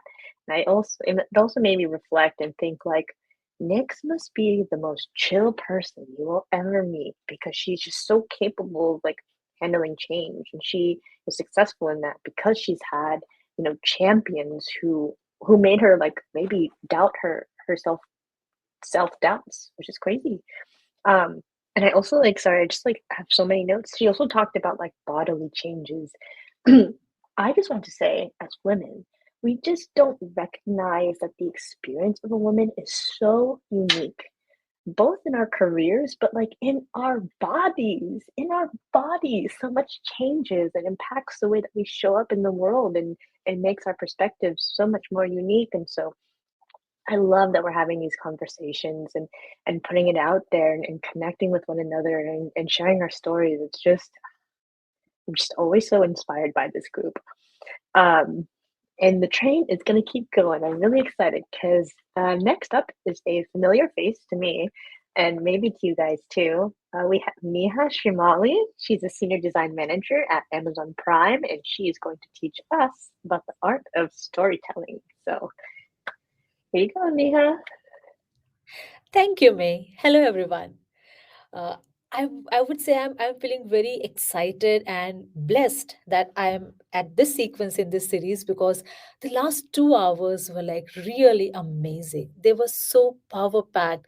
The kind of energy that I am feeling right now when I started my day today in the morning to right now, it's really different. So for all of you to know, I am in India, and for me right now it's 6:30 p.m. So my day is almost kind of ending, but I'm feeling already very fulfilled that I have heard such amazing stories, such amazing experiences and insights that I have gathered. So thank you so much for making me part of this forum, and I would love to know more about all your experiences. It's great. I'm feeling really blessed and happy. So, after the gratitude, I would like to start with giving you a context about where am I and what I'm going to talk about, right? So, I'm a marketing creative professional, and at present, I'm working with an entertainment industry, right? So, that's my background, like. And with this background, I've got an opportunity to work with a lot of people, and in that journey, I got an understanding of how each individual operates and what kind of experiences and stories that they bring to all of us, right? So, with that note, just allow me a second to pull up my presentation, and then we will go from there.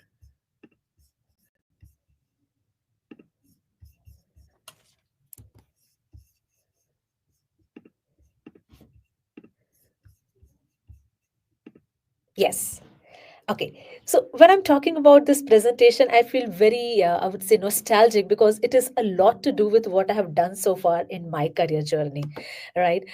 So my presentation is about telling something on the art of storytelling, and how do we use that to build trust and loyalty with our audiences, right? So if you are in a marketing field or in a sales field or you're client servicing, we all focus on whatever we do. For our audiences, right? Whom are we kind of delivering those things or catering those communications and stories to?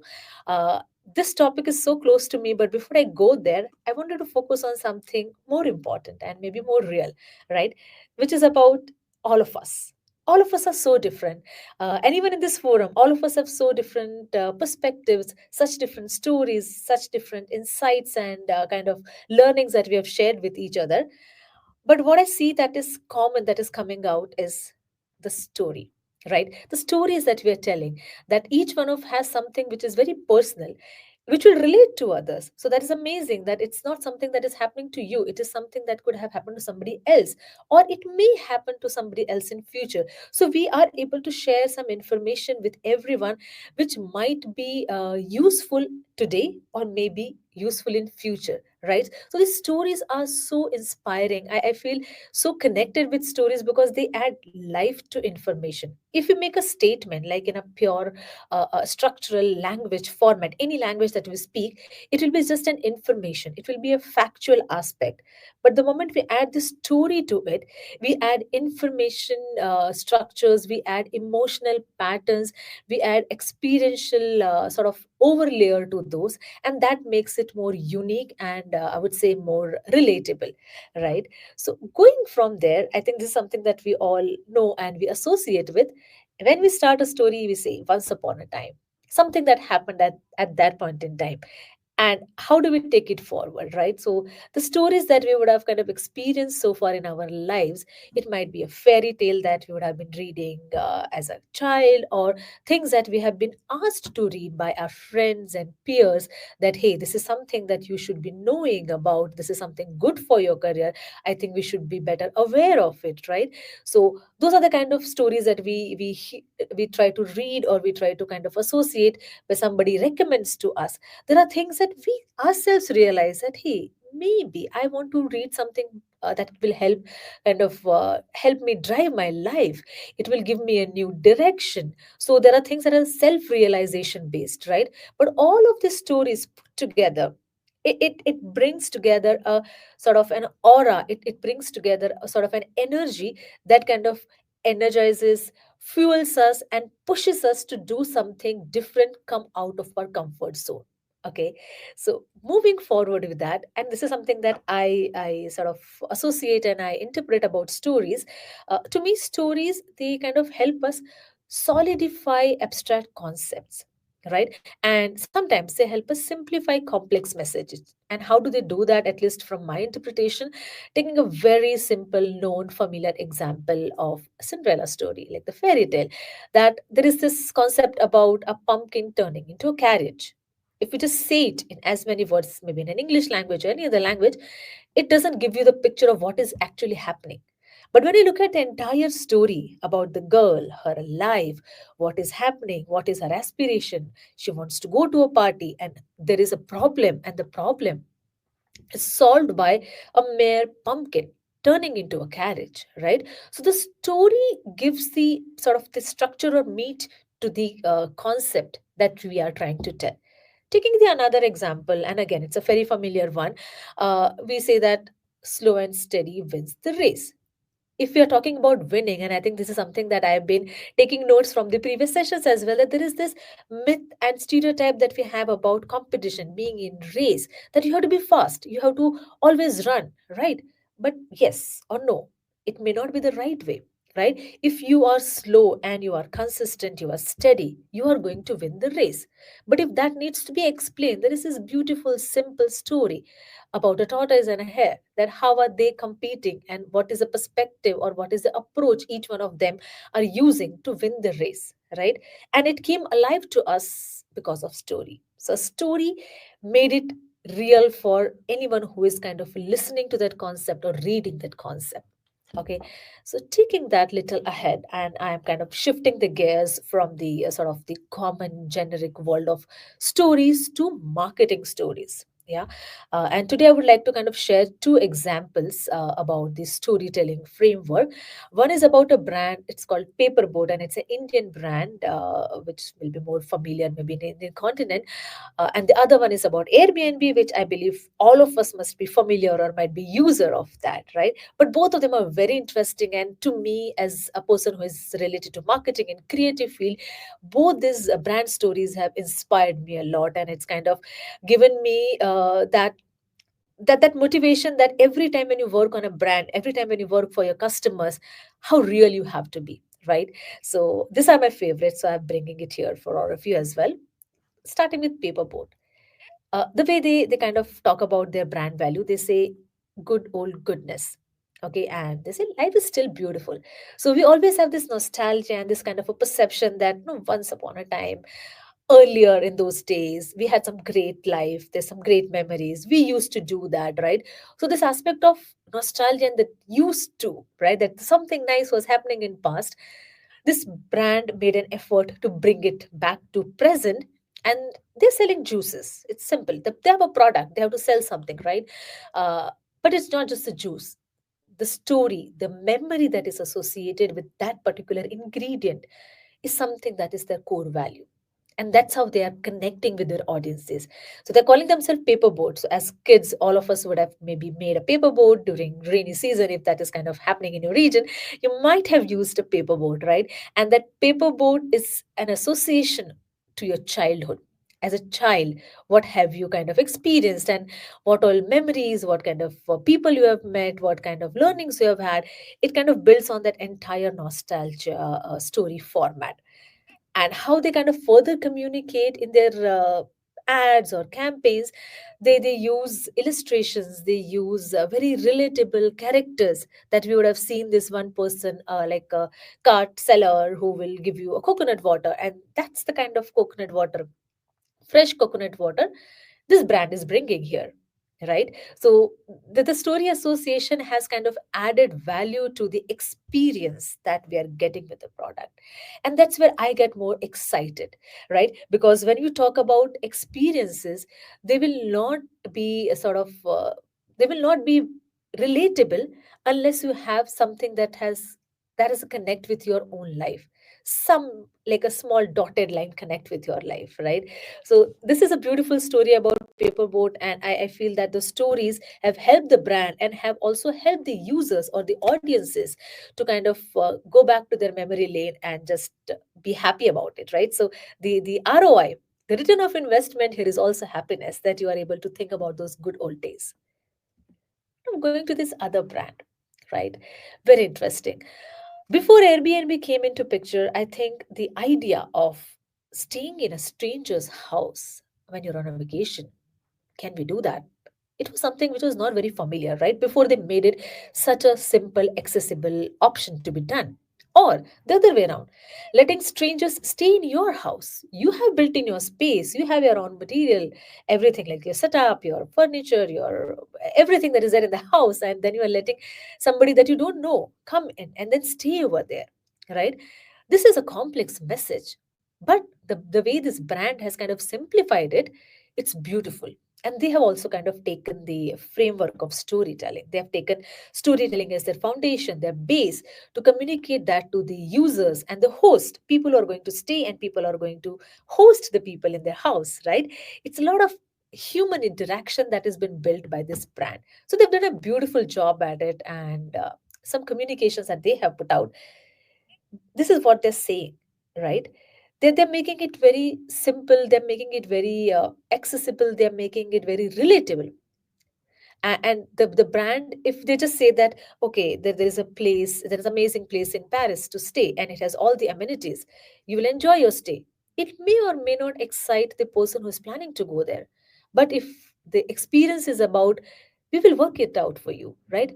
This is a place which will make you feel perfect at that place. It's going to help you stay with the locals, it's going to help you connect with that place. Those stories have kind of made this value proposition much more easy to consume and much more easy to relate to. So after all of this talk, right, where I am coming to, this is a very simple one line, but that's how it is operating. Let's connect with people through storytelling, because at the end, it's all about people. There is somebody who is making the product, there is somebody who is promoting the product, there is somebody who is buying the product, there's somebody who is consuming the product. But in this entire journey, there are people involved. And if you're able to relate to those people at each of these stages, I think the communication, the marketing aspect of it will become much more powerful and much more easy to kind of consume and access. Right? So these are certain frameworks, again, very simple, but maybe easy to use and effective for your audiences. We have a content on one side and we have format. right?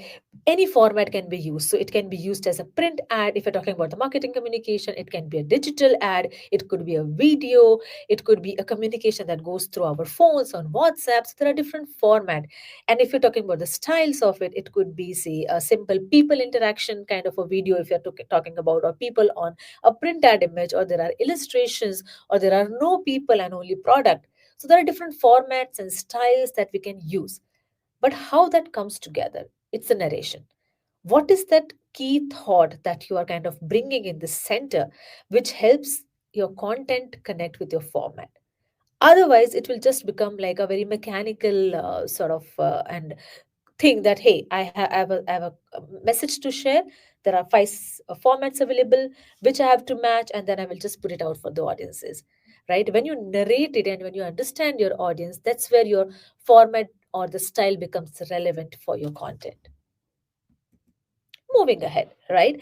The simple narrative structures that we try to use, where a sender or a narrator is framing the message and the receiver or a customer is going to be consuming that.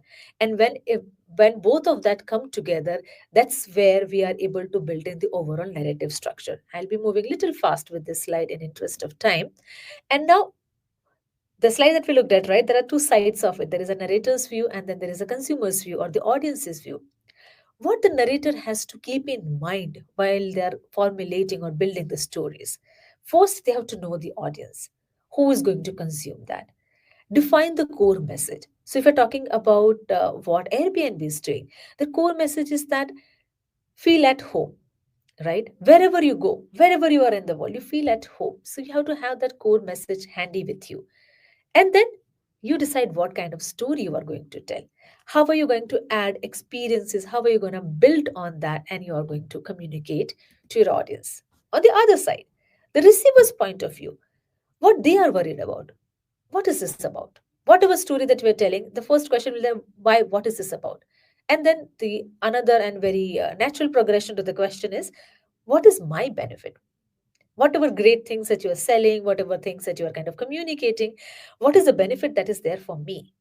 And then, great, I know the benefit. Then what am I supposed to do to get this, right? So if your story is able to have a combination of all of this, that what is it about, what is the benefit, and how to access the benefit, how simple it is to book a stay with Airbnb, how accessible is to get that amazing juice from Paperboard brand. If you're able to nail that very clearly, you are able to grab your audiences and you are able to retain them. That is the most important thing, because getting the attention of audience is one goal, but having them with you for a longer duration, having that retention continuously happening, is another and very important stage of the marketing communication, right?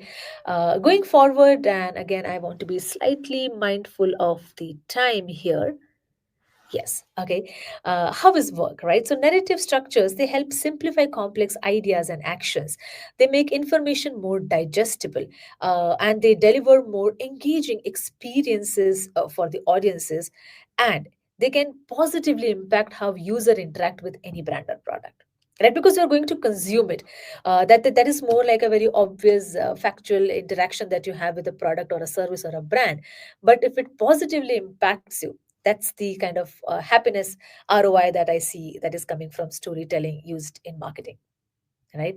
Again, taking an example of a story arc, which we use in novel writing or a story writing, where there is always a beginning of the story, how you kind of build the context, then you kind of build the curiosity about it, and then there is the point where that is the kind of the needle mover. Things may move this way or the other way. That is the conflict part of it. Then you have a resolution. It kind of ends into something, right? Same when it is kind of reinterpreted in form of a marketing communication. There is a problem statement that people are looking to stay in different places in the world. Then what is the turning point? The kind of marketing communication the brand is bringing together to help that problem statement resolve. And the expected outcome after that could be that people get awareness, they get converted, they get repeated users of that particular brand, product, or a service that we're talking about. Again, so out here, the entire idea again is coming back to the same thing: connecting with people, at the every stage of the story, people who are finding the problem statement or opportunities will associate or kind of give those ideas and learnings to people who are building the communication, and those people will convert that into a communication that can be very well consumed by the people who are audiences, right? So entire story or journey is about connecting with people. Bringing back the same narrative structure, out here, if you see, we have the sender receiver framework and consuming of the content that we are creating. In the center, what you see, that one red dot is a story. And story is not standalone. So even if one brand has created one story, it's going to evolve. Okay, so if I have a story, I have created a communication as a brand owner or a marketing owner, I am kind of connecting it with other stories and it's going to evolve in its own time, right? And this is something that I read somewhere over internet, and that's I really resonate with, that while AI can take over your content creation now, creating communication or creating brand, it's not that difficult, right? You can create content with so many tools available out there, but it cannot possibly replicate the human experience. That's what the stories have in them, and that's what they communicate to others, right? So the human experience, the aspect of being so subjective, so real, is that's the strength of a story. And I would like to end with this slide, and this is again connecting with what I said earlier, that we may forget pretty much everything, right? So if there's a communication or a brand that is putting out a lot of offers or deals, you might react to it, use it, but you may forget it. But if there is an experience, there is a feeling, if that has come out of that particular brand communication, it's gonna stay. It's gonna make an impression on you, and it's gonna kind of become part of your experience. And you might re-narrate it whenever you rethink about it or remember about it, and you're gonna pass it on to other people. So how all of that can be done? Stories will help make that happen, right? So this is where I would like to stop sharing my screen, and I would like to once again thank you all for being part of this forum and sharing all amazing ideas and giving your time. It has been an amazing experience for me. Thank you so much, and happy Women's Day to all the women out there. Yes. Happy International Women's Day. And thank you, Neha, for sharing this this deck. I was able to nerd out a little bit in the background because I do think like storytelling and brand for any company is huge. You know, it's such a big opportunity for you to connect with your audience. And you know, as you were talking through Paperboat and Airbnb, I was thinking like, you know, at the end of the day, these products are in service of people. You know, people are using this, and like these products were built based on a true story. And so like being able to share what that story is and like showing how you really solve a pain point is really how we can like start solving problems for like communities at large. So I thought that was like really cool to kind of like hear and get from your deck. So thank you for sharing that. Thank you so much. Hope it was useful. Yes. All right. Awesome. Thank you again. Emoji round of applause for Neha, for all of our speakers so far. So along the theme of adapting to change, we're actually going to shake things up a little bit and have you guys go straight into a networking session so you guys can share highlights from the event kind of before we come back to hear one last session and then close out the event. So I have on the screen here, be sure to join the ongoing networking, and we will see you guys back here in about 15 minutes. Thanks, guys.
Hey guys, just gonna wait a couple more seconds here as folks might still be kind of trickling back in from the networking session.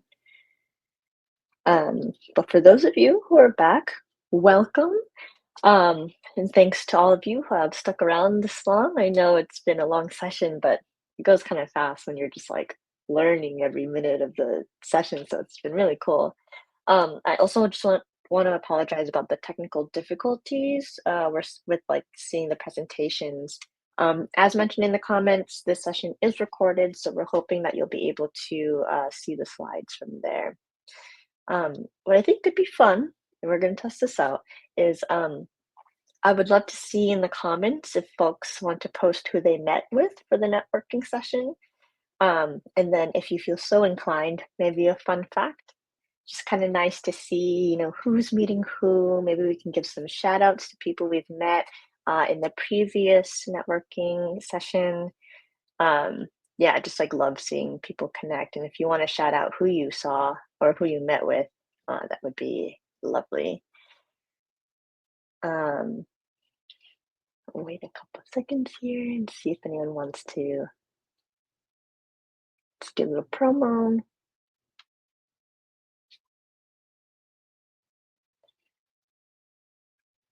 Really wish I had like a mini piano on my desk so I can just have like waiting music to put that on my wish list. So while you guys are thinking about who to shout out or not, up to you, I want to introduce our last speaker. Last but certainly not least, we have the wonderful Kinga Starbrilla. Let me know if I said that wrong. Who's the managing director of Redfire, and she'll be talking to us about building a memorable brand. So, floor is all yours, Kinga. Good afternoon and happy International Women's Day. Thanks for having me. So today I want to talk about branding as so much more than a logo or color scheme. So think about your favorite brand, how it makes you feel, and the trust in it inspires. That feeling is the brand. As Jeff Bezos famously said, your brand is what people say about you when you're not in the room. In other words, branding is about perception and connection. It's the gut feeling your audience or anybody has about you. So the reputation, the stories, the experiences that stick in their brain. So in my early days as a marketer, I thought very naively that branding was just making a pretty logo and sticking to a palette. But after finding Brandspire, I quickly learned that it's so much deeper. So branding is about shaping how people feel and connect with your company at every touch point. So today I want to share practical tips to build a memorable brand, one that is unique, engaging, and inclusive. So we'll cover what a brand really is, how branding and marketing work as one, why simplicity and quality still win, how to engage your audience deeply, and how to turn those engagements into trust and growth for yourself or your company. So these insights come from industry data, successful brand examples, brands that you know, and some of my personal journey as a brand strategist and marketing strategist. So let's dive in. What is a brand and what isn't a brand? So let's start clearing up a big misconception. A brand isn't just a logo, a tagline, and a set of colors, like I said. Those are simply brand identity elements. They're just the visual cues. But a brand is much bigger. It's the perception people have of you and your company. So marketing guru Seth Godin defines a brand as a set of expectations, memories, stories, and relationships that, taken together, account for a customer's decision to choose one product or service over another. So in simple terms, it's the emotional and psychological relationship that you have with your clients or customers or your next employer. So what a brand isn't is a marketing campaign and something you own outright. Your brand lives in the minds of your audience. So it's what they think and say about you not what you say it is. It's very uncontrollable like that. So that means every interaction, whether it's an ad, a customer service call, social media posts, contributes to your brand. So it's very important to be authentic in doing all of that stuff, because it's quite a lot. So for example, if people consistently say your service is friendly and reliable, that's your brand. If they say you're innovative and edgy, that's your brand. Notice none of those involve the logo or the website design explicitly. Those visuals just help people remember, remind them of your brand, but they don't define it. So as a colleague of mine at Brandspire likes to put it, your brand is your promise and personality rolled into one. It's the promise you make, which could be quality, trust, value, and the personality you convey. So fun, sincere, expert, all of that. So think of your brand as your reputation and relationships with customers. It's built over time through consistency, values, and experiences. And that leads to an important point, that branding isn't a one-time project or a single campaign. It's an ongoing thing that you carry through years, and meeting promises and expectations you've set out yourself. So how does branding differ from marketing? In truth, the two sides of the same coin, and I hate all the branding versus marketing stuff online, because you can't separate them.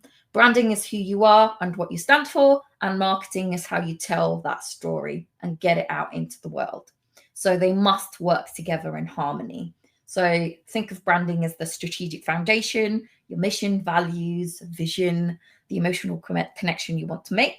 And then think of marketing as the tactical execution. So the campaigns, the content, outreach that communicate what that brand is to the audience, all of that stuff. So branding is the kind of brain and heart, and then the marketing is like the arms and legs. You can't have one without the other, because you won't go far. So oftentimes, if a campaign flops on my end, it's because we haven't synced up the marketing and the branding and what we try to say and to whom. So I once consulted for a startup that had a really cool product, and I'm sure many of you experienced this, but they didn't have a clear brand voice or message. So their marketing team kept on just turning out social media posts and ads, and nothing happened because they didn't have a core story. It wasn't defined. There's nothing there. So what we did is we stepped back, spent time articulating what their brand values are and what they stand for, unified the look, the tone, the message, so it all is reflected in that, matched it with their audience, and then the marketing started clicking. So that's all. I suppose all of us have that problem.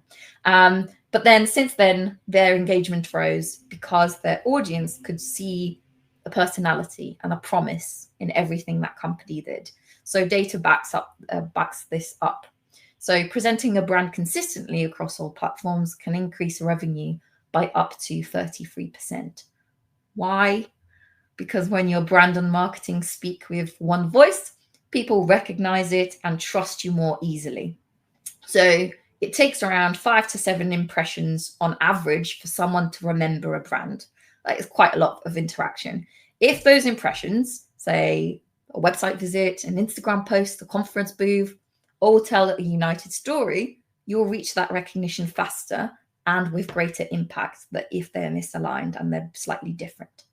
So consistency in branding across your marketing channels accelerates how quickly you build familiarity and trust with the people that follow you online. So yeah, marketing and branding should be one and the same. So every marketing action, email, event, and ad should reinforce that brand identity. And conversely, brand strategy should inform what and how you market. So when you plan your next campaign, either for yourself or your clients, start with what do you want people to feel and what do we want them to remember about our brand, and then build backwards from there. So the good lesson here is less is more. So as you know, the world is cluttered with information and advertising, and the average person sees thousands, like physical thousands of ads per day. So if you're the one that has that simplicity and clarity, you gain yourself a superpower. So, your audience is busy. If it's clear what it is you do and why and for whom and how, they will click with that. So it means focusing your brand on a clear core idea rather than having a laundry list of traits. So clean, consistent visual identity instead of 10 different logos or conflicting designs, and concise messages that hit home instead of jargon-filled paragraphs that often confuse. And it's often a result of us being so busy, so we have to churn stuff out. But a good example of that is Apple. So they've always been about simplicity. You can fight me and I'll win. In design and in message, they're always clean. One product, white background, simple tagline. And same with their website, very uncluttered, minimalistic. And when Steve Jobs was there, even their product line was very trimmed down to the bare essentials. So few core models, and that's it. So this focus on simplicity made their brand feel elegant and user-friendly. And it worked, they're still amongst the most valuable brands in the world and recognized by their very simple minimalistic logo. And the ethos of it just works.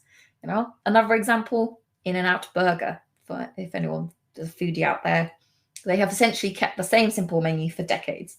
Burgers, fries, shakes, and that's it. And that's powerful stuff, especially in an industry where some competitors add a new item to their menu every single week or every single month. So, and because of that simplicity, they've created a cult following, and it makes their brand more stronger and memorable because they're known for that one thing. So if they think of them, you go, if I want to have a good burger, I'm going to go to them. So same in the marketing industry. If you're doing marketing for clients, you often will have clients that want to do everything for everybody. And they give you a full page of a mission statement with every single buzzword under the sun. They're innovative, global, trustworthy, cutting edge, affordable, also premium somehow in those two.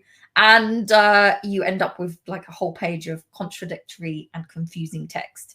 And you have to have then a frank conversation and go, okay, I'm going to stop you there. That's not possible. You can't actually do any of those things. We need to funnel down into what you do and why and for whom, and drop the rest.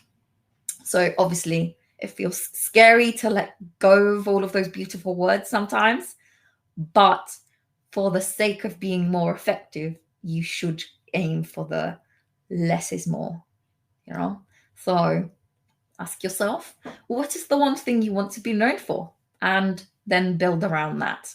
So your brand should be like a laser beam, not a floodlight. So I'm known for book marketing for nonfiction authors. That's it.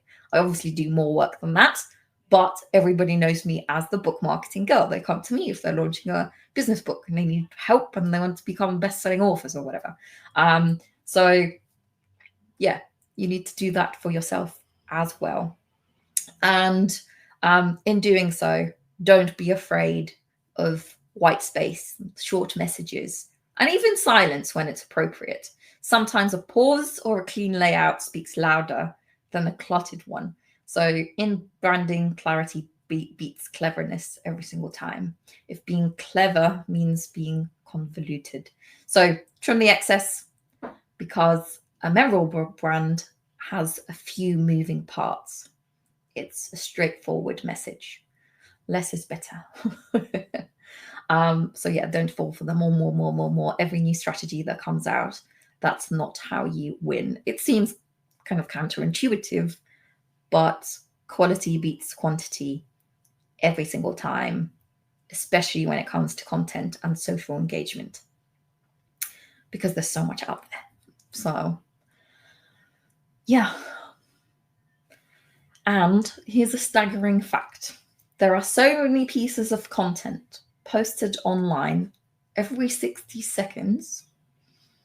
So millions of posts, tweets, videos, that it's simply deafening, reports say. So churning out mediocre content every day will likely just add to that noise rather than take away from that noise, which is what people, especially busy professionals, if you're working with entrepreneurs, business owners, anyone who's kind of C-level suite and above, they will value you just giving them what they need at the time they need without all that fluff around it. So think of doing like a blog post that deeply answers a burning question, you know, or a beautiful shot and sort of greatly edited of video, or an insightful infographic with useful stats, instead of 5 posts a week that just do the same thing that everybody else does out there. That's what will get you noticed by people, because they'll know you for quality and, you know, the principle of less is more. So we can take Patagonia as an example of quality over quantity in branding and marketing. So if you don't know, they're an outdoor apparel brand that doesn't bombard you with fluff content or, you know, gimmicky ads or anything like that. Instead, they produce powerful content aligned with their brand's environmental ethos. So, you know, documentaries on conservation, stories about sustainability, high quality photography of nature, you know, even their ads that once said, "Don't buy this jacket," urging customers to actually buy less and reuse, which was, you know, very bold if you're selling jackets. But, you know, it's what was valued by their customers, which are pro-planet and pro-sustainability. So actually, even if they didn't need a jacket at that time, they would have come back to them because they're aligned to what they're doing. So let's move down to my next point. Okay, on the quality content, you might be thinking, okay, it's super hard to get quality content out there because it takes forever. Yes, it does, but quality content also then lends itself to strategic distribution and recycling. So if you go for something long form, let's say a long YouTube video explainer, you can then repurpose that across many channels. So a YouTube video becomes 7 social media posts. It becomes a blog that's written up. It can become a podcast episode if you just stitch something up. It can go in the newsletter as a snippet, or you can create an infographic based on it. So you don't have to keep on, you know, scrambling to feed the content monster again. You can just then repurpose and work smarter. What I like to do is use Trello for that. So I'll have main ideas in like one side, and write down every single thing that I think my audience wants to know about. Usually that comes from questions, etc., etc. And then develop the long form stuff, and then use individual columns in Trello to then create the shorter content. So I often would then take that long content, throw it into ChatGPT, into a custom bot that was created based on my voice and what we do and all of our resources and everything like that, voice alignment, all of that stuff. And it will then tell me how I can recycle all that stuff so I'm not overwhelmed online. So you can do that so that one piece of content becomes many without losing that quality factor. But remember, your time audience is limited.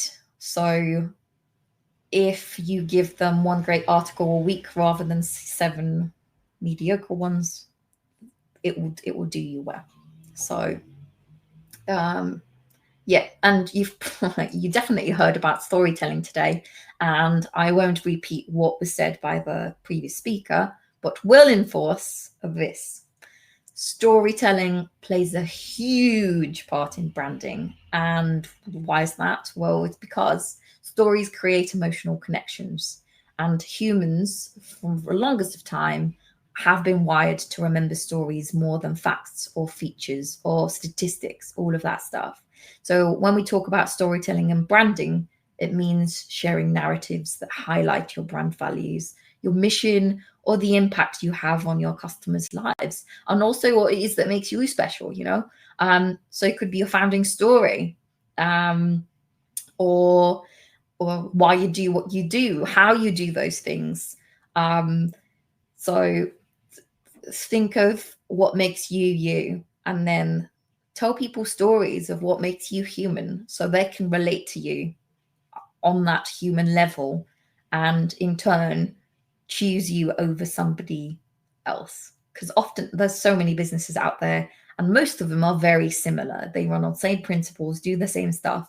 So it's only the people that work there that are different, you know? So, and there's power in being different and standing out and pushing your own limits and going out of your comfort zone and decide, oh, actually, should I share this? Is this relevant? Like, oh, do I want to be vulnerable? And saying, yes, actually, yes, I do. Because that's showing you're human. And that says a lot, especially on a platform like LinkedIn, where everybody seems so glamorous and so perfect and so successful that whenever you open the app and scroll through, you feel like, well, you feel like crap because you feel like that's not your life and you'll never get there. And, you know, everybody at deep down, I think we all know that most of that is engineered and they only show us one part of that. But it's so refreshing when someone goes on there and goes, oh, you know, oh, I failed today, and here's how I failed, and here's what I've learned about myself. So yeah, do that. So, and also one thing that's often overlooked is using your own clients' feedback and the conversations you have in your content. So oftentimes, because we experience something, it feels like we have to create this brand new thing every single time and keep on innovating and innovating and creating and creating. And you always have to have this something new that you haven't heard yourself say or anything. But that's not needed. Like you don't need to do that.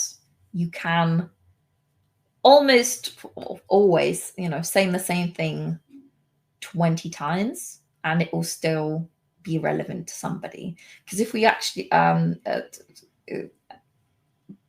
so if we take a client conversation or a conversation with a friend and they ask you a question and you answer that question, there's nothing stopping you from reusing that later down the line, or turning it into a post, or turning it into a blog. Or if a customer comes your way and they're like, could you remind me what X and Y is? Or can you give me a recommendation for this app or another app or some software? All of that stuff, it's likely being asked by other people.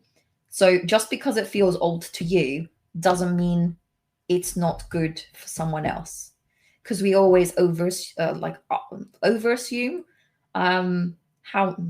underassume how much we know. Yeah, underassume how much we know. So you can tap into all of those day-to-day conversations and use that for your content. Keep a little notebook next to you, and when someone asks you a question, write it down and then put it on your Trello and then put it on your social media, etc. So do that, because it's so undertapped and there's so much power in that.